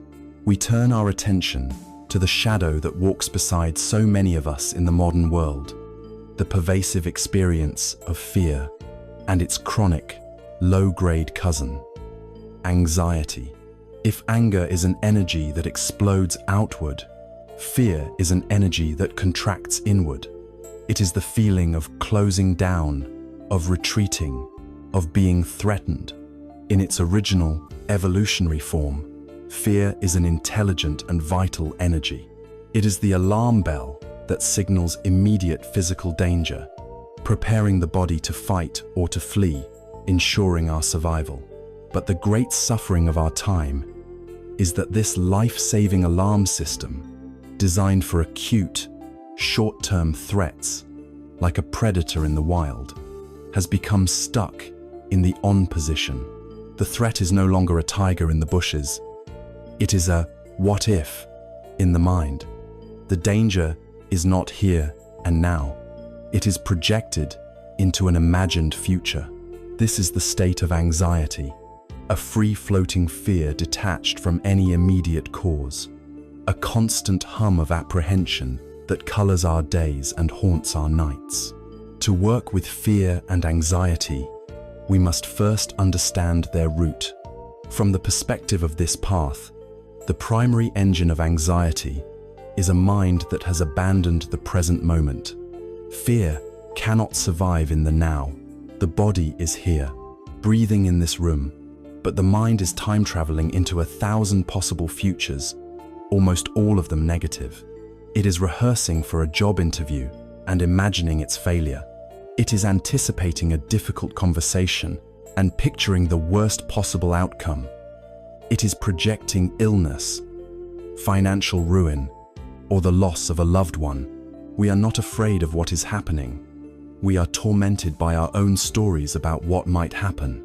The entire edifice of anxiety is built on a foundation of future thinking. The fuel for this fire of anxiety is our clinging, our attachment. We fear losing what we are attached to. We are attached to our health, so we fear illness. We are attached to our loved ones, so we fear their departure. We are attached to our financial security, so we fear poverty. We are attached to our reputation, so we fear judgment. We are attached to our very sense of self, so we fear death. The intensity of our fear is directly proportional to the intensity of our clinging. We try to build a solid, permanent fortress of security on the shifting sands of an impermanent world, and the constant, low-grade fear we feel is the vibration of that fortress's unstable foundations. We suffer because we demand a guarantee of safety from a universe whose very nature is change. The practice of making friends with fear, therefore, is not about becoming fearless in a heroic sense. It is about systematically dismantling the mechanisms that create and sustain it. The first and most powerful practice is that of right mindfulness, the gentle but firm act of returning home to the present moment. The present moment is the only true refuge from anxiety. When you find your mind caught in a spiral of worried thoughts about the future, the instruction is to come back to your senses. Literally, you can pause, take a breath, and consciously notice 5 things you can see in the room around you. Then, notice 4 things you can physically feel: the pressure of the floor beneath your feet, the texture of the fabric of your clothes, the temperature of the air on your skin. Notice 3 things you can hear. This simple practice acts as a circuit breaker. It pulls the mind out of the abstract, imaginary world of future catastrophe and anchors it in the concrete, verifiable reality of the here and now. In this present moment, right now, are you safe? Are you breathing? In most cases, the answer is yes. The imagined threat dissolves when exposed to the light of present moment reality. Our most faithful and reliable anchor is our own breath. The breath is always in the now. It cannot breathe in the past or the future. When a wave of fear or panic arises, we can bring our full, unwavering attention to the simple physical sensation of the in-breath and the out-breath. We don't have to stop the fear, but we can choose to place our attention on something more solid, more real. Furthermore, we can use the breath as a direct tool to calm the agitated nervous system. Fear triggers a physiological response: rapid heart rate, shallow breathing, a tensing of the muscles. We can consciously reverse this process by deliberately slowing down our breath, and in particular, by making the out-breath gently longer than the in-breath. We send a powerful signal to our body that the danger has passed. An exhale that is longer than the inhale activates the body's natural relaxation response, soothing the agitated heart and calming the trembling mind. This is a practical first aid that we can apply anytime, anywhere. Once the mind is a little calmer, we can apply the tool of wisdom. We can gently contemplate the truths we have been exploring.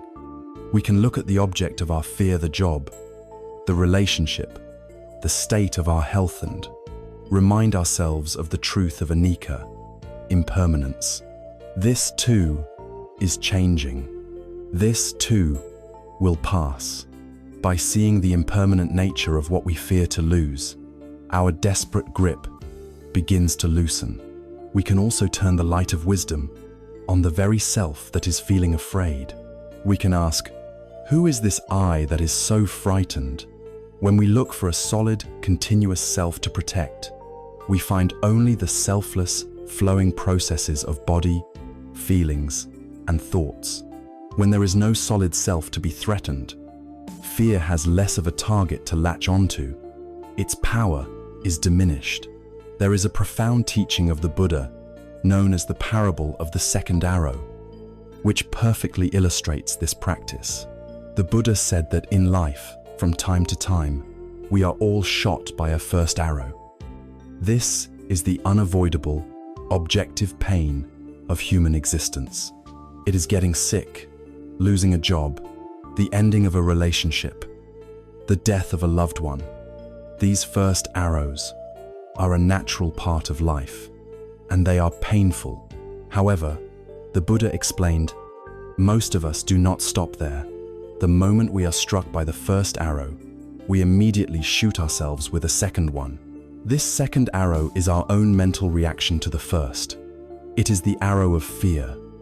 This is terrible. What if it gets worse? I can't handle this. It is the arrow of anger. This shouldn't be happening. It's unfair. It is the arrow of self-pity. Why does this always happen to me?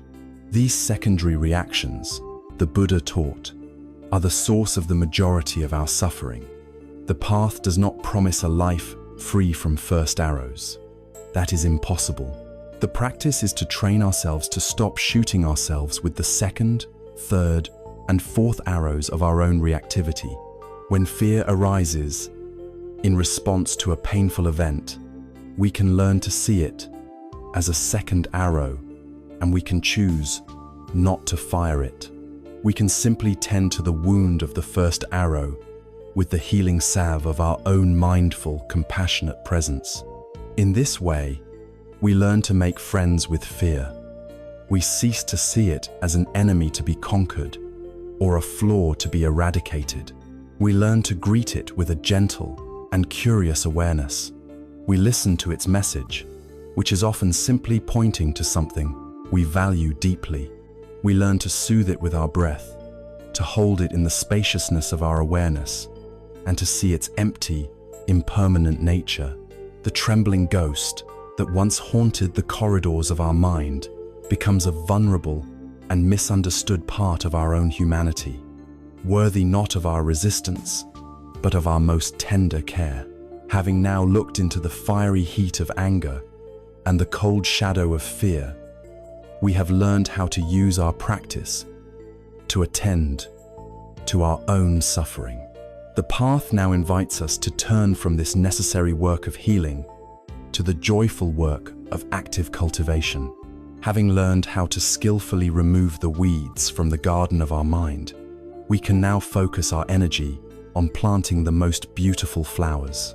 We move from working with difficult emotions to the intentional generation of the most wholesome states of being, the boundless warmth of loving, kindness, and the deep resonance of compassion. Having journeyed through the challenging landscapes of anger and fear, learning to meet our own suffering with the light of mindfulness and the coolness of wisdom, the path now invites us to turn from the work of healing to the joyful work of cultivation. We have learned how to skillfully pull the weeds of aversion and anxiety from the garden of our mind. Now, we begin the deliberate and beautiful practice of planting flowers. This is the practice of the Brahma Viharas, or the four divine abhidess, four boundless qualities of the heart that we can intentionally develop through meditation. These states are loving kindness, compassion, sympathetic joy, and equanimity. They are not fleeting emotions that depend on external circumstances, but are profound, trainable qualities of consciousness. They are the radiant sun within the heart, whose warmth can melt the ice of indifference and whose light can illuminate the entire world. We will begin with the first two, the twin pillars of a compassionate life, metta, or loving, kindness, and karuna, or compassion. Metta is the foundation. It is an unconditional, boundless goodwill toward all living things. It is crucial to understand what metta is not. It is not romantic or erotic love, which is selective and based on attachment. It is not the affection we feel for our close friends, which is often conditional. Metta is a simple, profound, and universal wish for all beings, without exception, to be happy and well. It is like the light of the sun, which shines on everyone and everything, the beautiful and the plain, the virtuous and the flawed without discrimination. It is a fundamental friendliness toward existence itself, a warmth that we can generate from within, independent of how others treat us or what is happening in the world. This practice is a powerful antidote to feelings of loneliness, resentment, and ill will. It is the systematic training of the heart in the art of benevolence. The traditional practice of metta meditation unfolds in a sequence of stages, like ripples expanding outward from a central point. The first and most important step is to direct the warmth of loving kindness toward ourselves. This is often the most difficult stage, as many of us are conditioned to be our own harshest critics. But we cannot offer water to others from a well that is dry. We must learn to be a true friend to ourselves. The practice is to find a comfortable posture and to silently repeat phrases of goodwill directed inward. You can use traditional phrases or your own words. For example, may I be happy. May I be healthy and strong. May I be safe from inner and outer harm. May I live with ease. We repeat these phrases gently, allowing the intention behind them to permeate our being. We are not trying to force a feeling, but simply planting the seed of the intention. If feelings of unworthiness arise, we simply acknowledge them with mindfulness and gently return to repeating the phrases. This is an act of radical self-compassion. Once we have established some warmth for ourselves, the second stage is to bring to mind a benefactor or a dear friend, someone for whom we feel effortless love and gratitude. It could be a teacher, a family member, a close companion, or even a beloved pet. We bring their image to mind and we extend the same wishes to them. May you be happy. May you be healthy and strong. May you be safe.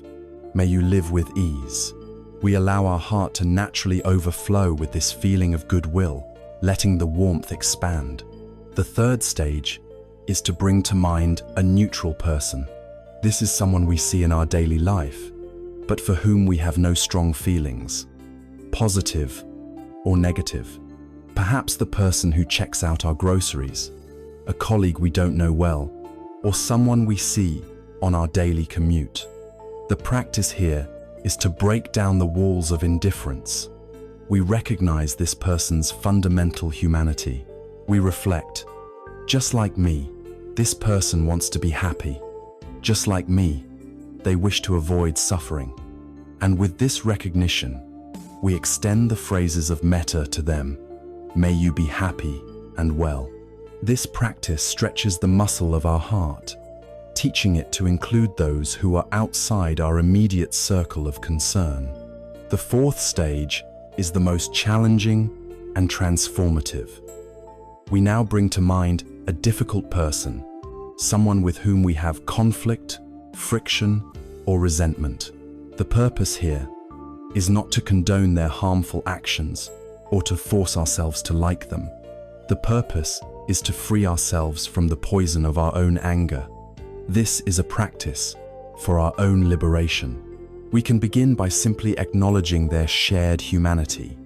We can reflect, this person has also known suffering. Their harmful actions likely come from their own confusion, their own fear, their own pain. From this place of understanding, we can tentatively offer a wish for their well-being, knowing that a truly happy and peaceful person does not cause harm to others. May you be free from the anger and ignorance that causes you to suffer. May you find true peace. This is a profound act of emotional strength and self-healing. Finally, in the fifth stage, we let our metta become boundless. We radiate this feeling of loving kindness outward in all directions, to the front, to the back, to the right, to the left, above and below. We extend it to all beings in our city, our country, and our world.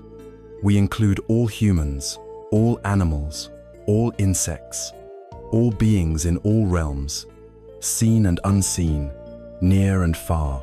May all beings everywhere be happy. May all beings be peaceful. May all beings be free. In this stage, the boundaries of the separate self dissolve into a boundless feeling of benevolent, universal love. From this ground of metta, the second divine abode, karuna, or compassion, naturally arises. If loving kindness is the wish for all beings to find happiness, compassion is the heart's response when it encounters suffering. It is the wish for all beings to be free from their pain. When our metta, our wish, may you be happy, meets the reality that a being is, in fact, suffering, it naturally transforms into karuna. May you be free from this suffering. Compassion is not pity, which often has a subtle condescension to it, a looking down from a position of superiority. True compassion is empathy. It is the trembling of the heart in the face of pain. It is the courage to not turn away, to be present with suffering, and to feel with another being. The practice of compassion involves mindfully opening ourselves to the reality of suffering in the world our own, that of those we love, and that of strangers. We breathe in, acknowledging the pain. We breathe out, sending a wish for healing, peace, and freedom. This is what fuels all meaningful action to help others. The Buddha exemplified this active compassion in his own life. The scriptures tell of a time when he came upon a monastery where a monk was afflicted with a terrible case of dysentery and was lying in his own filth. The other monks, overcome with revulsion at the sight and smell, had completely neglected him. The Buddha, seeing this, went to the sick monk without a moment's hesitation. He gently washed the monk's body with his own hands and cleaned his soiled robes. He then gathered the other monks and admonished them, saying, "You have no parents here to care for you. If you do not care for one another, who else will? Know this, whoever attends to the sick and the suffering with a heart of compassion is attending to me." This story shows that true compassion is not an abstract sentiment. It is an embodied, courageous, and direct action that does not discriminate, offering care where it is needed most. The cultivation of loving kindness and compassion is the cultivation of our greatest strength. A heart that is open, warm, and tender is not a weak heart. It is a resilient and powerful heart, a sun that has the capacity to melt the ice of fear, anger, and separation, both within ourselves and in the world around us. It is the ultimate expression of our interconnectedness. And as we develop this boundless heart, filled with wisdom and moved by compassion, it must inevitably change how we relate to the world's conventional definitions of a meaningful life. How does a person with such a heart engage with the modern pressures of career, ambition, and the pursuit of success. This is the next stage of our inquiry. As the heart begins to open and fill with the boundless warmth of loving kindness and the deep resonance of compassion, a natural consequence is that our relationship with the world begins to change. A heart that wishes for the well-being of all beings cannot help but begin to question the values of a world that so often seems to prize individual gain above collective well-being. This brings us to a crucial and practical inquiry. How does a person on this path relate to the modern concept of success? Our culture presents us with a very clear and powerful image of a successful life.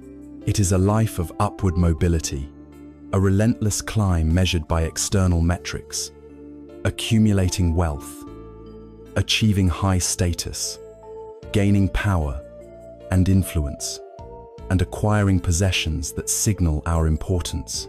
This model is alluring because it promises a potent cocktail of happiness, security, and the respect of others. And yet, if we are quiet enough, we can hear a persistent question that whispers through the heart of our society. Why do so many people who reach the summit of this mountain of success find themselves feeling empty, anxious, and profoundly alone? Why does the promised land of achievement so often feel like a barren wilderness? The answer lies in deconstructing this model of success through the lens of the wisdom we have cultivated. The conventional model of success is, at its core, a direct expression of tanha, the insatiable thirst that we have identified as the root of our suffering. It is a system designed to ensure we never feel that we have enough. You achieve a certain level of income, and the goalpost immediately moves. You buy the beautiful house, and you soon find yourself desiring a bigger one. You get the promotion, and the anxiety about the next one begins to stir. It is a race with no finish line, a hunger that grows with every meal. By its very nature, it cannot deliver lasting contentment because its engine is perpetual discontent. This model also fundamentally misunderstands the nature of the self. It is a project of ego building. We use our achievements, our job titles, and our possessions to construct a solid and impressive identity. We become a successful lawyer, a wealthy executive, an influential artist. We then cling desperately to this constructed self, and we live in a constant state of low-grade fear that it might be threatened. The fear of professional failure becomes tantamount to a fear of personal annihilation. We become trapped in the stressful and exhausting business of defending and promoting a fictional character. This is a direct contradiction of the liberating truth of anatta, or not self. We are trying to solidify a process that is inherently fluid. Furthermore, this model of success is built on a denial of anicca, or impermanence. It promises a permanent state of security and happiness based on conditions that are fundamentally unstable. Wealth can vanish in a market crash. Status can be destroyed by a shift in public opinion. Health inevitably declines, and fame is notoriously fickle. To build our inner mansion of peace on these external, shifting sands is to guarantee that it will one day collapse. When the tide of fortune turns, as it always does, our sense of well-being is washed away with it. And finally, the conventional model of success often ignores the truth of our interconnectedness. It frequently frames life as a competition, a zero-sum game, where for me to win, someone else must lose.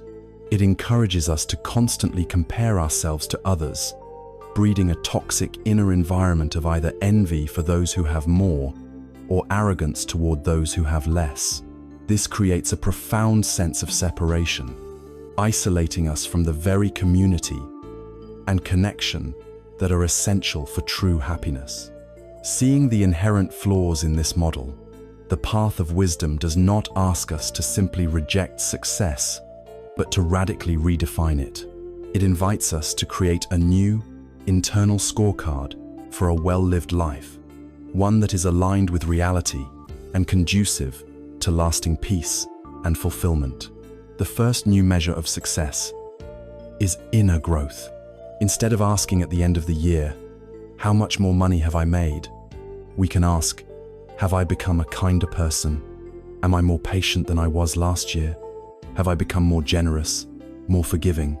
Is my mind calmer and more peaceful? This is the only form of wealth that cannot be taken from us.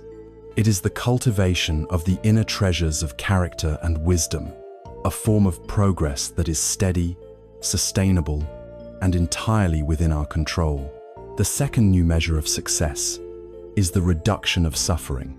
A truly successful life is one that, through its existence, diminishes the amount of dukkha in the world. This reframes our entire professional life. We can ask of our work, does this action, this project, this business, increase or decrease the amount of stress, harm, and confusion in the world? Does my way of being at work bring more harmony or more discord to my colleagues? When our goal shifts from personal accumulation to the alleviation of suffering for both ourselves and others, our work becomes imbued with a profound sense of purpose. This is the practical application of right action and right livelihood. The ultimate measure of success, from this perspective, is freedom. It is not the freedom to buy whatever you want, but the freedom from wanting. It is the immeasurable wealth of being content with what is. It is the supreme power of needing nothing from the outside world to feel complete and whole within yourself. This is the freedom of a mind that has been liberated from the tyranny of tanha, a mind that can rest peacefully in the present moment without constantly chasing after a better future. This is the true summit, the peace of Nirodha, which is available to us in every moment. This new definition of success, based on contribution rather than accumulation, is beautifully embodied in the practice of dana, the Pali word for generosity or giving. Dana is not just about writing a check to a charity. It is a fundamental orientation of the heart. There is the giving of material things, food, shelter, medicine, and resources to those in need. There is the giving of fearlessness. By living a life of harmlessness, we give the gift of safety to all beings we encounter. And there is the highest gift, the giving of the Dharma, sharing the path of wisdom and peace with those who are seeking it. The profound secret of dana is that the act of giving is itself the source of wealth. It is the direct antidote to the poison of craving and the poverty mentality of the ego, which always feels that it is lacking. When we give freely, without expecting anything in return, we affirm our own abundance. We act from the understanding of our interconnectedness, seeing that giving to another is no different from giving to ourselves. The more we give, the richer we feel, and the more our hearts open. There is a classic Zen story of a wealthy and powerful businessman who, despite having achieved every goal he had ever set for himself, was deeply unhappy and riddled with anxiety. He sought out a renowned Zen master and began to recount his life story, listing his many accomplishments, his vast holdings, and his importance in the world. As the man spoke, the master calmly began to pour him a cup of tea. He filled the cup to the brim, and then he just kept pouring. Hot tea overflowed, spilling onto the table and the floor. The businessman, startled and annoyed, finally shouted, "Stop! The cup is full. Can't you see it won't hold any more?" The Zen master stopped pouring, looked at the man with a calm and penetrating gaze, and said, "You are like this cup. You are so full of your own opinions, your own achievements, and your own definitions of success, that there is no room for anything new to enter. You ask me for the secret to peace, but your cup is already overflowing. If you wish to receive anything, you must first empty your cup. This story points to a crucial truth. To find a new, more meaningful way of living, we must first have the courage to let go of our old, conditioned ideas of what a successful life looks like. We must be willing to empty ourselves of the world's values so that we can make room for the wisdom of the heart. This redefinition of success, this shift from getting to giving, from control to flow, from accumulation to appreciation, is all part of a larger, unifying theme that runs through this entire journey. It is a training in the most essential and liberating skill of all, the graceful, wise, and courageous art of letting go. Our long journey together, from the quiet desperation of a sleepless night to the boundless heart of compassion, has been guided by a single, unifying current. We have explored the diagnosis of our dissatisfaction, the cause of our inner thirst, and the comprehensive, eightfold path that leads to freedom. We have redefined success and learned to embrace the difficult visitors of anger and fear. Now, we arrive at the culmination of all these practices, the final, graceful skill that weaves them all together. We arrive at the art of letting go. This is not another technique to be learned, but rather the natural outcome of a mind that has begun to see reality clearly. It is the deep, peaceful exhale that follows a long period of holding our breath. In our culture, the idea of letting go is often misunderstood. It can sound like failure, like apathy, like giving up. But in the context of this path, letting go is an act of profound strength, intelligence, and courage. It is not a passive resignation to fate, but an active and wise alignment with the flow of life. We have, in fact, been practicing it all along. We practiced letting go of our craving for pleasure. We learned to let go of our attachment to false views. We trained in letting go of harmful speech and actions. We are now simply gathering all these streams into one great river of release. This art can be understood by looking at the three domains of time that hold our minds captive. First, we learn the art of letting go of the past. The past does not exist anywhere except as a collection of thoughts and images appearing in the present moment. Yet we allow these ghosts to haunt the house of our mind. We are trapped by our regrets, endlessly replaying our mistakes, shooting ourselves again and again with the second arrow of self-recrimination and guilt. To let go of the past means to practice forgiveness, most importantly, for ourselves.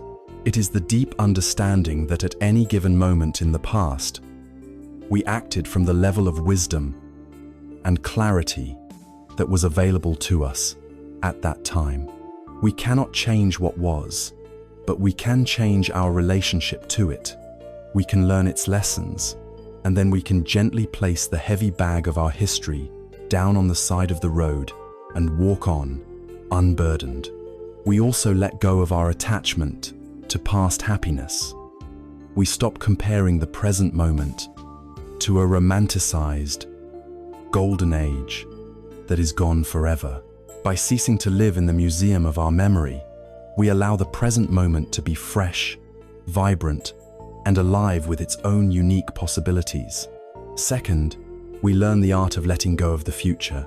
The future, like the past, is a mental construction, a thought happening now. Yet, we spend so much of our lives living in this imaginary realm. Anxiety is the tax we pay for trying to live in a future we cannot control.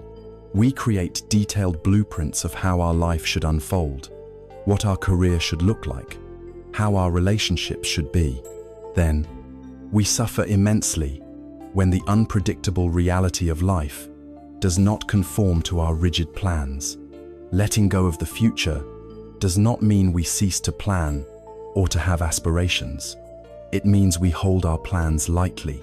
We plant the seeds with care, We water the garden with our best effort, but we relinquish our desperate attachment to a specific outcome. We do our part, and then we allow the vast, interdependent web of causes and conditions to do its part. It is the release of the exhausting and impossible job of being the sole controller of the universe. It is a relaxation into a profound trust in the unfolding of life. Third, and most subtly, we learn the art of letting go of our struggle with the present. This may sound strange. How can we let go of what is happening now?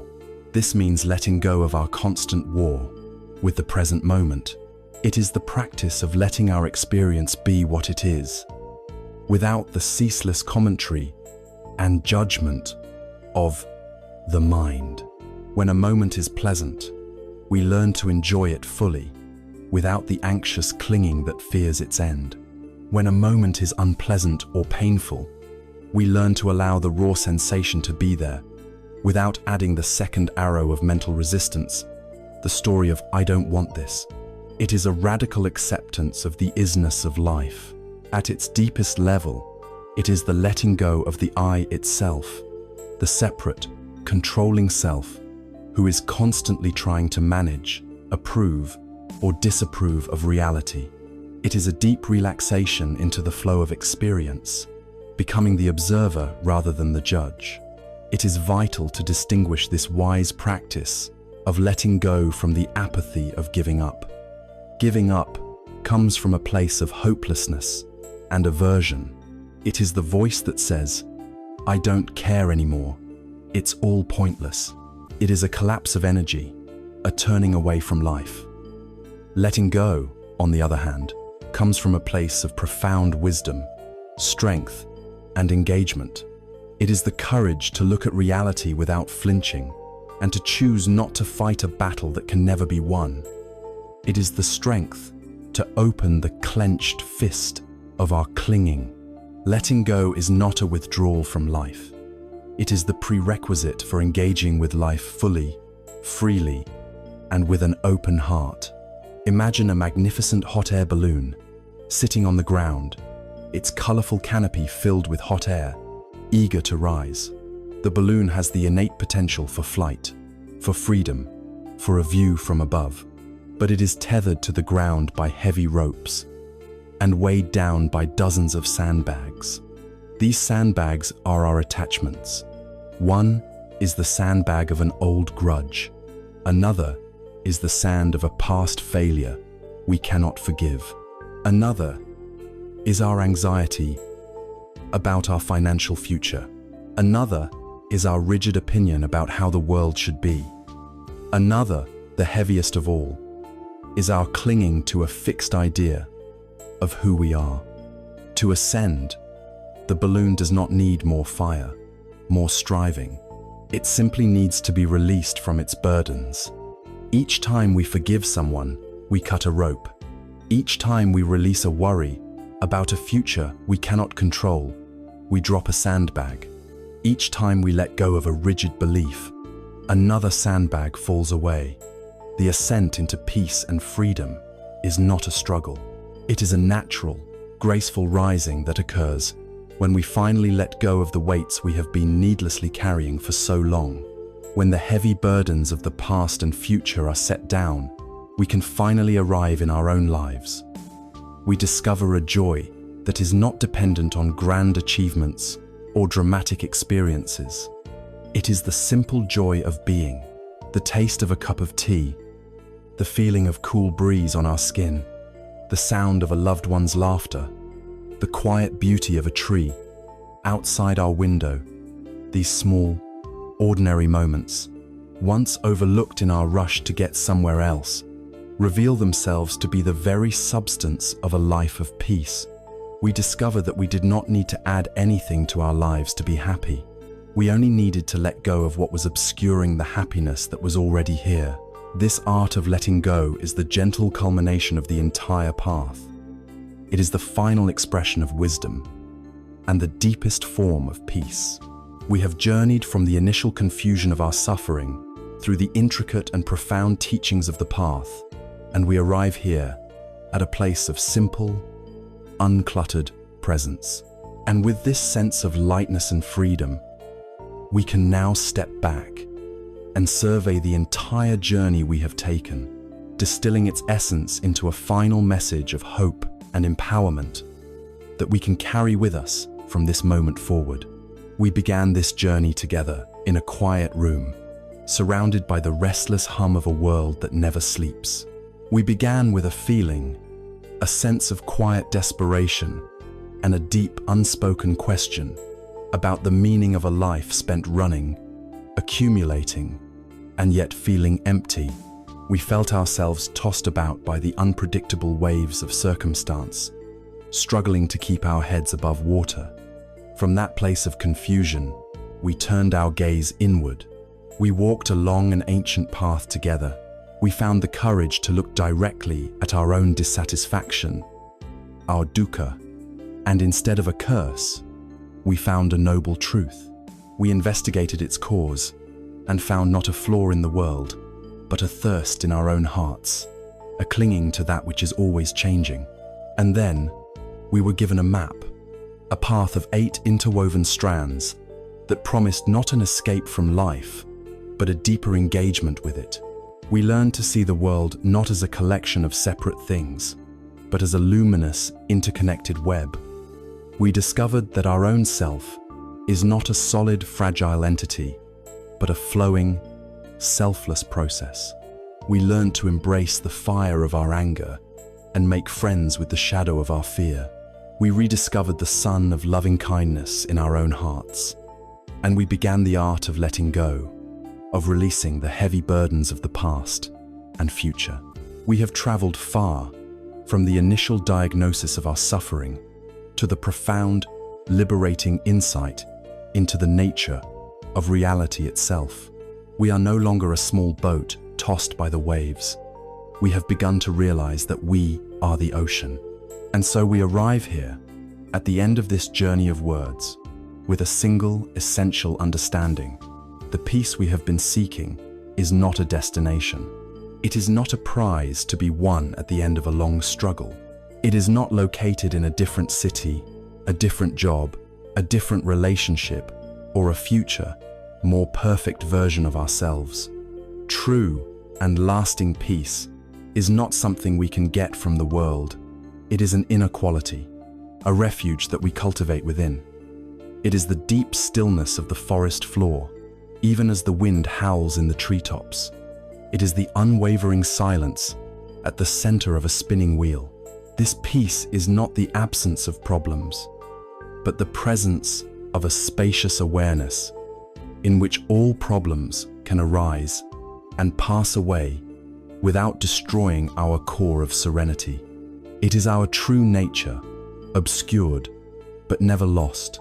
The entire path has not been about adding anything to you, but about skillfully removing the layers of forgetting that have hidden the peace that was your birthright all along. This journey we have taken together has been a detailed map, a pointing finger, but the map is not the territory, and the finger is not the moon. The real journey begins now, in your own life, in your own heart, in this very moment. You do not need anything more than what you already have. The tools have been offered. The path has been illuminated. The power to walk it lies entirely within you. You do not need to master it all at once. You do not need to be perfect. The path is one of kindness, of patience, and of gentle persistence. It all begins with a single step, and that step is as simple, as close, and as profound as your own breath.